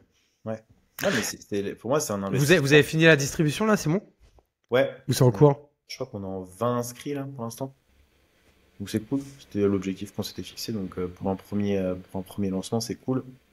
Mais en fait, c'est juste, tu vois, c'est ce genre de truc mastermind, en fait, 10 000 euros, ça peut paraître cher, mais en fait, déjà, quand tu réfléchis, l'école de commerce, tu l'as payé 15 000 euros l'année. et t'en as rien tiré, alors que là, tu payes 10 000 balles et t'es avec des gens qui sont multimillionnaires et qui vont t'apprendre des trucs que t'aurais jamais appris tout seul, tu vois. Et du coup, c'est quoi un peu c'est quoi le format? C'est des sessions collectives mensuelles, hebdomadaires, des mentorings perso. À quoi ça ressemble un mastermind? Ouais, c'est ça. Alors du coup, c'est du coup une communauté, donc t'es avec des gens, des pairs, t'as des objectifs. Tous les mois, t'es traqué sur les objectifs que tu arrives à réaliser ou pas. Si t'arrives pas à les réaliser, bah il y a des coachs qui viennent. T'as des lives toutes les semaines aussi, avec sur des thématiques différentes. T'as les replays qui sont accessibles. On fait des coachs, live coach aussi avec ces gens-là. Euh, et après, ils vont venir aussi se rencontrer en présentiel à Lisbonne. Ça, c'est aussi cool, tu vois, ça te permet de connecter. Présentiel, ça fait tout. C'est indispensable. Malheureusement, ouais, c'est le truc on n'a pas réussi à encore décrocher du Covid, mais ouais, je suis assez d'accord que le présentiel, ça fait tout. Mais du coup, aujourd'hui, en fait, t'as pas le choix que de payer 10 000 balles pour avoir un The Family bis, alors que The Family, c'était gratos, quoi. On Mon est avis. d'accord. Et toi, du coup, c'est quoi ton alternative à The Family? Franchement, non, mais pareil, bah, moi, tu vois, je vois, pour moi, en fait, aujourd'hui, hein, j'en vois pas beaucoup, parce que comme tu dis, en fait, il n'y a pas vraiment d'écosystème qui te, euh, qui te donne, en fait, qui te donne envie de te dépasser, comme tu le disais. Maintenant, en fait, j'y vois plus, en fait, des initiatives un peu personnelles, et tu vois, encore une fois, des mecs comme Guillaume Moubèche qui créent, mais un maximum de contenu depuis 4 ans. Tu vois, c'est le genre de mecs qui pallient à ça. Des gens comme toi, des gens comme moi, des gens, en fait, je pense que maintenant, c'est plus plein de petites initiatives personnelles euh, qui ne font pas un tout, mais en fait, qui prennent un petit peu la place. Mais en fait, aujourd'hui, je trouve quand même qu'on n'a pas encore trouvé le remplaçant. Et en fait, on n'est peut-être pas obligé de trouver le remplaçant parce qu'aujourd'hui, quelqu'un qui ferait du The Family bis, ça marcherait pas. Il faut juste trouver, en fait, comme encore une fois, la personne ou l'initiative qui va complètement remplacer The Family, quoi. Ouais, en fait, faut lutter contre les écoles. Mais tu sais, en fait, toi, tu dis ça, et c'est assez intéressant ce que tu dis, parce que c'était un point que j'allais aborder dans une de tes questions. C'est qu'en fait, toi, en tant que créateur du contenu, les seules choses que tu vois sur l'impact que tu as des gens, c'est des vues. Sauf qu'à partir du moment où, genre, en fait, tu fais 10, 15, 20, 30 000 vues par post, en fait, ça n'a plus vraiment d'impact. Tu t'en fous. Pour toi, 10 000, c'est rien. Alors qu'en fait, effectivement, 10 000, c'est énorme, énorme. Tu vois, il y a énormément de gens qui te voient, même des millions de gens qui te voient par mois, c'est colossal. Du coup, en fait, tu perds un peu la notion de l'impact que tu as à partir d'un moment. Euh, et du coup, moi, j'ai pas l'impression de. Tu vois, même s'il y a des gens qui me reconnaissent dans la rue, il y a des gens qui me. Enfin, tu vois, ça m'arrive parfois, mais. Puis le nombre de messages aussi qu'on reçoit. Moi, et je sais pas si toi, ça t'a fait la même chose. Moi, c'est depuis le podcast. Je reçois beaucoup de messages de gens qui disent ah je t'écoute tout le temps maintenant et Ouais. tout et en plus toi c'est limite c'est même pas moi en fait qui suis inspirant ou quoi c'est surtout mes invités en fait qui le sont mais du coup je suis content parce que il me dit tu vois du coup ça m'inspire ça me motive et tu vois tout ça quand je reçois un message comme ça mais mec Ouais. ça me déclenche un shoot de dopamine de ouf quoi dopamine ou Ouais. endorphine je sais pas lequel des deux Mais c'est ça mais qui en est, tout cas c'est ça ça qui fait est ouf, plaisir. c'est que mine de rien, l'audience entrepreneuriale en France, elle est quand même petite. C'est ça qu'il faut aussi à en conclure une chose, c'est que en fait, il n'y a pas des millions de personnes qui veulent entreprendre en France, finalement. Mais Je quand trouve. même pas mal. Il y en a un peu, De mais tu plus vois, en plus, hein. regarde, Je sais pas 20 si 000 t'as la abonnés. stat du nombre de numéros de sirettes qui ont été créés l'année dernière. C'est un truc de Ouais, maboule, mais hein. t'as des boulangers, t'as des Bah, pâtissiers, c'est t'as des l'entrepreneuriat, bouchers. tu vois. Ouais, bon, c'est différent du métier d'Internet, tu vois. Les gens vont Ah, plus mais se rapprocher du dropshipping ou des choses comme ça, tu vois, pour entreprendre sur Internet, malheureusement pour eux, mais c'est le meilleur moyen de se cracher, n'y allez pas. Bon, non, mais en fait, c'est la preuve qu'il y a de plus en plus de gens qui réfléchissent aux alternatives du salariat. ouais. Moi, je Qui, il y a trouve qu'avec encore, qui, il y a avec encore la 10-15 ans, mec, euh, entreprendre, c'était pas à en la fait, mode comme ça, quoi. tu vois, c'est ça, c'est en fait si euh, on mettait pas autant de temps à avoir autant d'abonnés et à avoir autant de crédibilité, je me dirais ok, bon, en fait, on est dans un pays genre de gens qui sont hyper entrepreneurs, machin, même des vidéos d'Oussama, je crois Oussama, ils avaient 20 000 abonnés sur YouTube, je crois, un truc comme ça, hein, quand j'y étais. J'avoue que je me rappelle pas. Il n'y avait pas beaucoup d'abonnés, tu vois. Alors pourtant, c'était. Voilà. En fait, c'est pas de l'entrepreneuriat ce qu'on fait, moi j'ai appelé ça empire Internet. Et ouais, c'est créer un empire créer une audience, créer du contenu, créer de la valeur, créer des formations, créer des SaaS, peu importe ce que tu crées. C'est faire du contenu pour avoir des consommateurs potentiels derrière, quoi. Et être un leader d'opinion sur une thématique.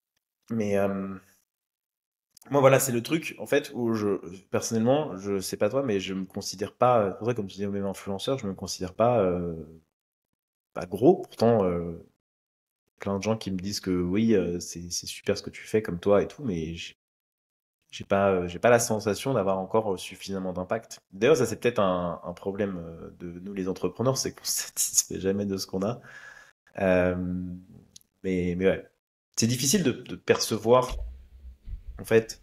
Parce que comment est-ce que tu reconnais le succès, enfin la visibilité de quelqu'un? C'est que tu prends un groupe de 10 personnes, ok? Tu dis, ok, est-ce que vous connaissez Kevin Dufresne? Oui, non, non, non, non, non, ok. Tu prends Ah, un ça autre. va dépendre de la population Non, que tu non, prends, non, quoi, non, tu vois. non, non, non. Oui, mais de manière totalement aléatoire, tu vois. Et en fait, tu arrives à juger juste en essayant de faire comme ça. Mais sinon, j'arrive pas à savoir si tu peux vraiment savoir l'impact que tu as sur les gens, quoi. Surtout que tu Clairement. vois des nombres de vues, en fait. C'est horrible. Quand tu dis, comme toi, tu me disais la frustration d'avoir 2000 abonnés, alors que putain, le temps où j'y passe, le machin, le truc, Mais c'est ça fou. va, il y a quand même, je vois quand même que les vidéos sont vues, les gens ils restent longtemps, ils m'écrivent après, je sens qu'après ils écrivent aussi à ceux qui sont invités et tout, donc je me dis bon, écoute, ça prendra le temps que ça prendra, mais en fait ça me montre qu'à la fin, ceux qui gagnent, c'est ceux qui ont continué quoi. Parce que justement, tu vois là, moi je vais bientôt fêter l'anniversaire, ce sera en septembre-octobre, tu vois, donc en un an j'aurais fait tu vois, j'aurais fait 75 épisodes, puisque là, du coup, il y en a encore 25 là qui vont sortir. Et je me dis, tu Ouais. vois, voilà, 75, il faut que ça soit le début. Quand je vois mon pote Matt Stéphanie qui en est à l'épisode 400 ou 500 ou un truc comme ça, je me dis, ok, tu vois, il reste de la marge, quoi. Ouais. Et toi, alors tout à l'heure, tu nous as parlé un peu du mastermind là que tu préparais avec Thibault Louis. Mais du coup, moi, je m'étais préparé une question, tu vois, qui était, est-ce que tu peux nous donner une exclue, enfin en exclu, un gros projet là que tu prépares en ce moment? Alors, je suppose que le mastermind, c'est quand même pas une mince affaire, donc ça doit peut-être vous prendre tout votre temps, mais est-ce qu'il y a d'autres projets sur lesquels tu travailles qui sortiront d'ici la fin de l'année? Ouais, écoute, bah, il y en a un qui est sorti hier, mais j'ai pas encore communiqué dessus. C'est quoi? En Tu sais, fait, tu vas sortir, ça sortira en juillet, hein, donc tu peux y aller, hein. ouais, j'ai envie de lancer un programme d'accompagnement qui s'appelle Empire Internet. Euh, pour au-delà du gros, orienter la formation sur bah, comment créer un empire Internet avec mes techniques, quoi. Comment tu vois, Et ce typiquement un sera peu. toujours une formation en ligne. Il y aura de l'accompagnement aussi dedans. Ok, donc, et donc ça, c'est quoi le nom qu'on donne ça? C'est un peu comme un bootcamp ou un truc comme ça, non? Je Ou pense que rien c'est à un voir? bootcamp, ouais. Je pense que c'est bootcamp. Mais ça me fera du bien, je pense, de me reconnecter un peu avec les gens. Formation en ligne, c'est cool. Bon, moi, toujours mettre à jour la formation, mettre nouvelles techniques, tester de nouvelles choses, c'est vraiment le truc qui me passionne.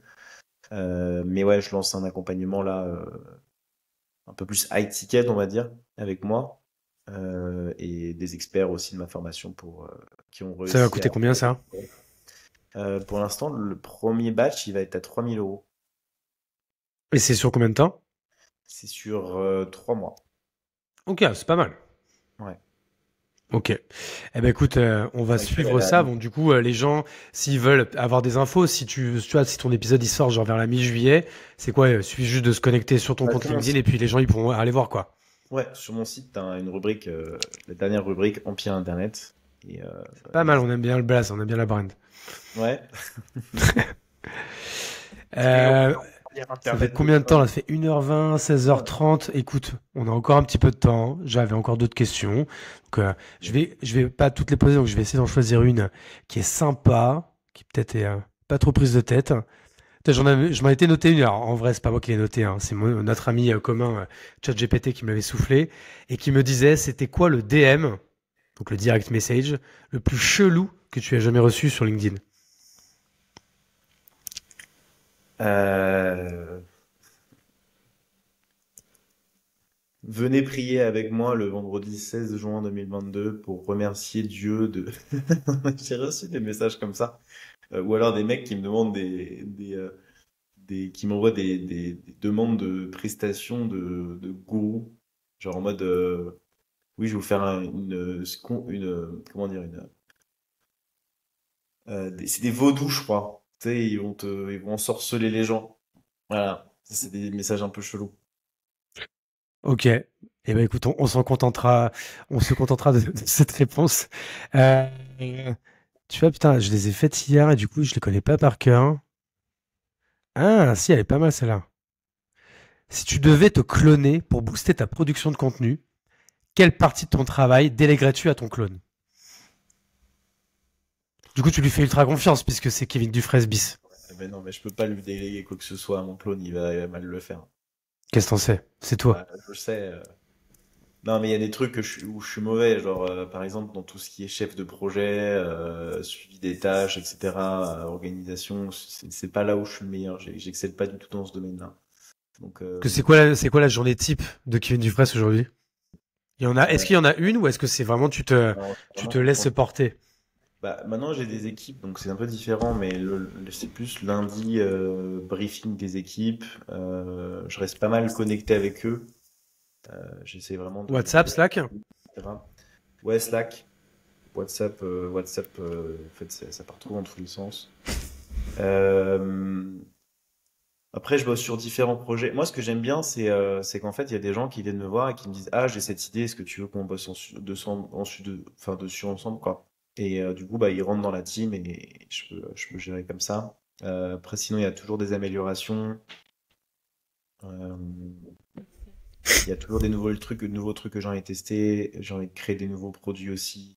Tu vois, là, j'ai fait l'extension Chrome, là. À la base, je l'ai fait pour mes sales, hein, d'envoyer des messages vocaux depuis son ordinateur. Bah, je la partage et voilà. Et en fait, juste exécuter au max, quoi. Moi, c'est plus ça, c'est la créativité. Comment est-ce que je vais chercher une nouvelle manière de faire, une nouvelle manière de. Ouais. C'est hyper intéressant, ouais. C'est juste, je peux pas Toi, tu citer. parlais tout à l'heure de tes équipes. Aujourd'hui, justement, alors, je suppose que c'est uniquement des gens en free, du coup, qui taffent avec toi. Tu peux nous dire ce qu'ils font tous et combien ils sont? Je peux pas tout dire, non. Ah, tu gardes deux, trois trucs secrets? Non, je peux pas dire parce que sinon ça impacterait un peu la strat. Alright. Eh ben, Mais écoute, peut-être on va les laisser secrets.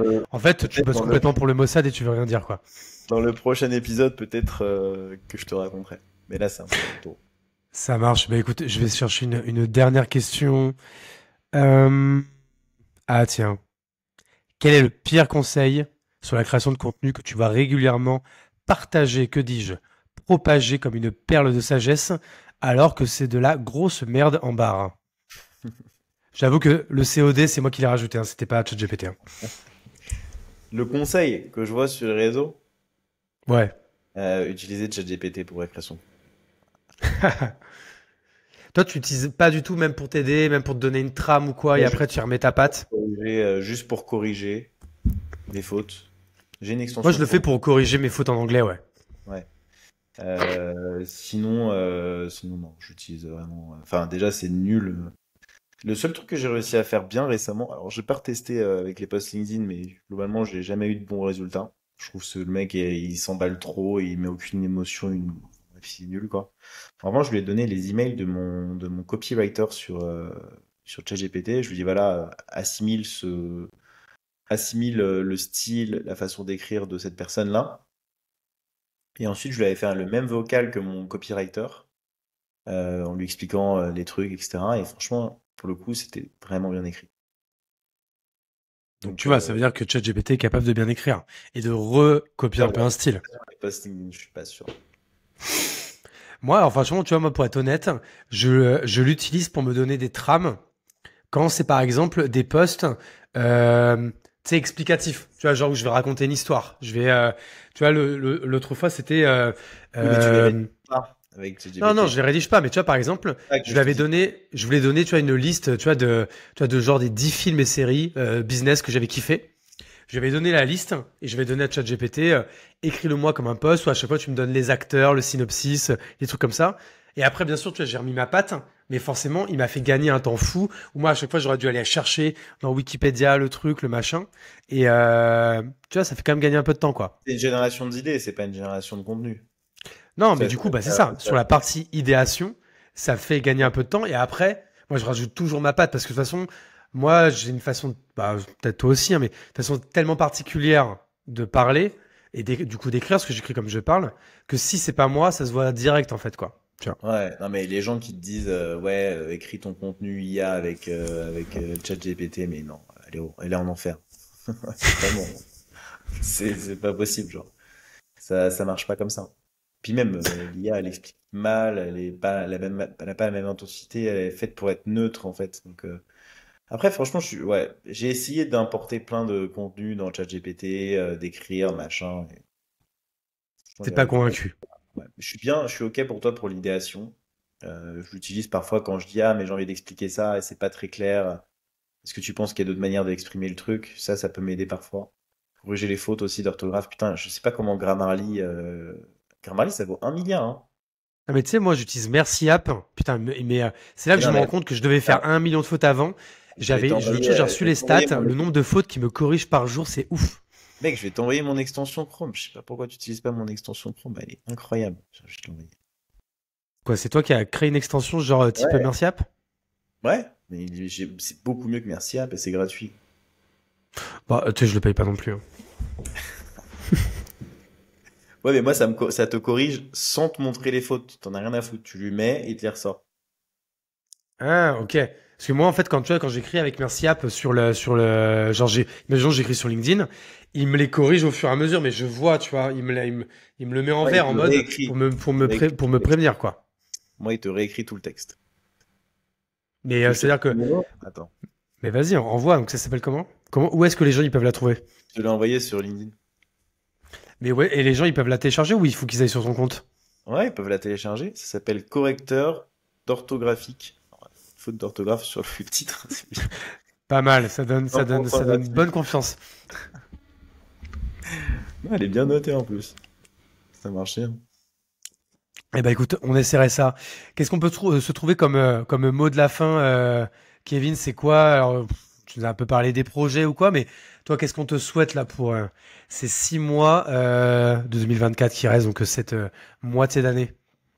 Moi, je suis en train de vraiment dans une phase de structuration et de créer bon, ce qu'on appelle avec Thibaut Empire Internet ou PME Internet. C'est-à-dire que j'ai vu des gens capables de générer plusieurs millions par an et travailler un peu comme ce que fait d'ailleurs Moubesh, hein. Il s'est détaché de sa boîte. Oh, Il il est a, quand même toujours à Trendzone, c'est juste que géographiquement, il n'est pas toujours à Paris, quoi. oui, non, mais il a recruté un SEO. Enfin voilà, lui, il gère le truc, mais derrière, c'est les gens qui bossent pour lui, quoi. Et, euh, et ça, c'est l'achievement ultime, je pense, pour un entrepreneur, c'est de réussir à progressivement se détacher de sa boîte et de la laisser tourner. Il y a une question que j'aime bien poser, c'est si tu pars 1 mois en vacances et que tu coupes ton téléphone, tu prends pas ton ordinateur, est-ce que ta boîte a grossi? Du coup, t'as fait de la croissance, t'as perdu de l'argent, ou est-ce que c'est égal, quoi? Et le problème, c'est qu'en fait, si tu réponds à c'est égal ou t'as perdu de la croissance, t'as perdu de l'argent, euh, c'est très, très, très, très problématique parce que, en fait, demain, il peut t'arriver n'importe quoi personnellement, tu peux tomber malade, tu peux perdre des proches, tu peux être malade, même juste avoir un rhume. Euh, et le problème, c'est que si t'as pas anticipé le fait que ta boîte puisse grossir sans toi, t'es qu'un humain après tout, et que ben, en fait, t'arriverais jamais à... bah, ta boîte, elle est instable en fait, et elle peut mourir demain. Et il faut pas que ta boîte et la croissance de ta boîte soient uniquement dépendantes de toi. Ça, c'est la pire des choses à faire, je pense. Donc Dans le toi, c'est sens- ça ton objectif là, tu es en train de structurer pour que la boîte puisse tourner sans que tu sois toujours hands-on H24 Exactement, 7 jours sur 7 quoi. c'est ça. Bah écoute, c'est tout le mal qu'on te souhaite. En tout cas, merci beaucoup d'avoir été le crash tester de ce Merci à premier toi. épisode estival en visio sur Riverside. Merci à toi Kevin. On a fait 1h30, je pense Merci à toi, on est dans les clous. Allez, ciao. Merci à tous. Je te préviendrai quand ça sortira. Je vais faire un peu juste les petites D'accord. mentions légales pour Oui, les c'est gens. marrant parce qu'il y a le petit frère de mon, il y a le pote de mon petit frère qui écoutait tes podcasts, donc du coup, ça va me faire marrer de me voir dans ton podcast. Eh ben écoute, on l'embrasse, Dieu le bénisse. D'ailleurs, que ce soit lui ou même les autres, qui n'hésitent surtout pas, mais alors surtout pas à s'abonner s'ils écoutent sur YouTube, qui n'hésitent surtout pas à mettre 5 étoiles, si qu'ils écoutent sur Apple Podcast, Ouais. Spotify. Il s'appelle Ça, c'est vrai que Simon. c'est quand même la télé, et putain, ça prend 2 secondes. Et pareil, hein, qu'est-ce qu'on a du mal, qu'est-ce que j'arrive pas à atteindre ces Ouais. putains de 100 notes sur Spotify, alors que Simon ça qui fait, met 5 je le étoiles. demande à chaque fois, alors qu'il y a plusieurs centaines, voire milliers de vues tous les jours, quoi. Enfin, d'écoutes plutôt. Ouais. Mais... Ouais, Donc, ouais. s'il te plaît, à toi qui nous écoutes, Simon. Il s'appelle ouais, Simon. Simon, Thierry, Luc, Yves, peut-être que tu t'appelles Yves, on sait pas. Mais en Benoît. tout cas, mets 5 étoiles, ça ne prend pas de temps, ça te coûte rien. Moi, ça me fait très plaisir. Ça flatte mon ego et c'est très important de flatter mon ego. Et si t'es sur YouTube, évidemment, abonne-toi que je dépasse enfin ces 2000 abonnés parce que je crois que vous, en plus, putain, vous m'avez dépassé en 2 secondes avec le milieu ou rien, quoi. Vous avez été fort. Vous êtes à combien Ouais. là Mais, attends, je vais te dire. Je sais pas comment on est. À 2005, je crois. Ouais, c'est pas mal, putain, alors que vous êtes lancé au début de l'année, là, même pas, hein. 2320. Ouais. Tu sais que moi, j'ai un feedback à vous faire. Ouais. Le logo, les gars, faites un truc mieux. Le nom, il est pas mal, mais alors le logo, faut faire un truc un peu plus punchy. T'as Et raison. moi, je tenais aussi à te féliciter là-dessus, toi, parce que c'est ça que de base, je pense qu'il y a beaucoup de gens peut-être qui connaissaient Thibaut, qui est peut-être le plus connu d'entre nous tous sur LinkedIn ou quoi. Et franchement, dans le duo, je trouve que c'est toi qui tire vachement ton épingle du jeu dans tes analyses, toujours calme, toujours tranquille. Franchement, Ah, merci. j'aime beaucoup, donc bravo à toi pour ça. Franchement, je pense que j'ai écouté tous vos épisodes et je me suis régalé. Ah ouais? Il y avait des trucs un peu controversés, mais on a fait exprès. Pour ça, Ouais, mais on ça, parle. on vous connaît, hein. C'était pour les réels que vous avez fait ça, mais sinon, dans Ouais, l'ensemble, c'était cool. c'est clair. Bah, merci pour le feedback en tout cas. Et puis avec plaisir quand Ouais, tu es à Lisbonne pour passer dans le million rien. Ou même sur Nashville. vas-y. Avec grand, grand plaisir. Merci beaucoup, Kevin. Merci à tous. Alors les À auditeurs, bientôt sur le 5 podcast. étoiles, très important, sinon je vous retrouve et je hack votre ordinateur. Allez, ciao, ciao tout le monde.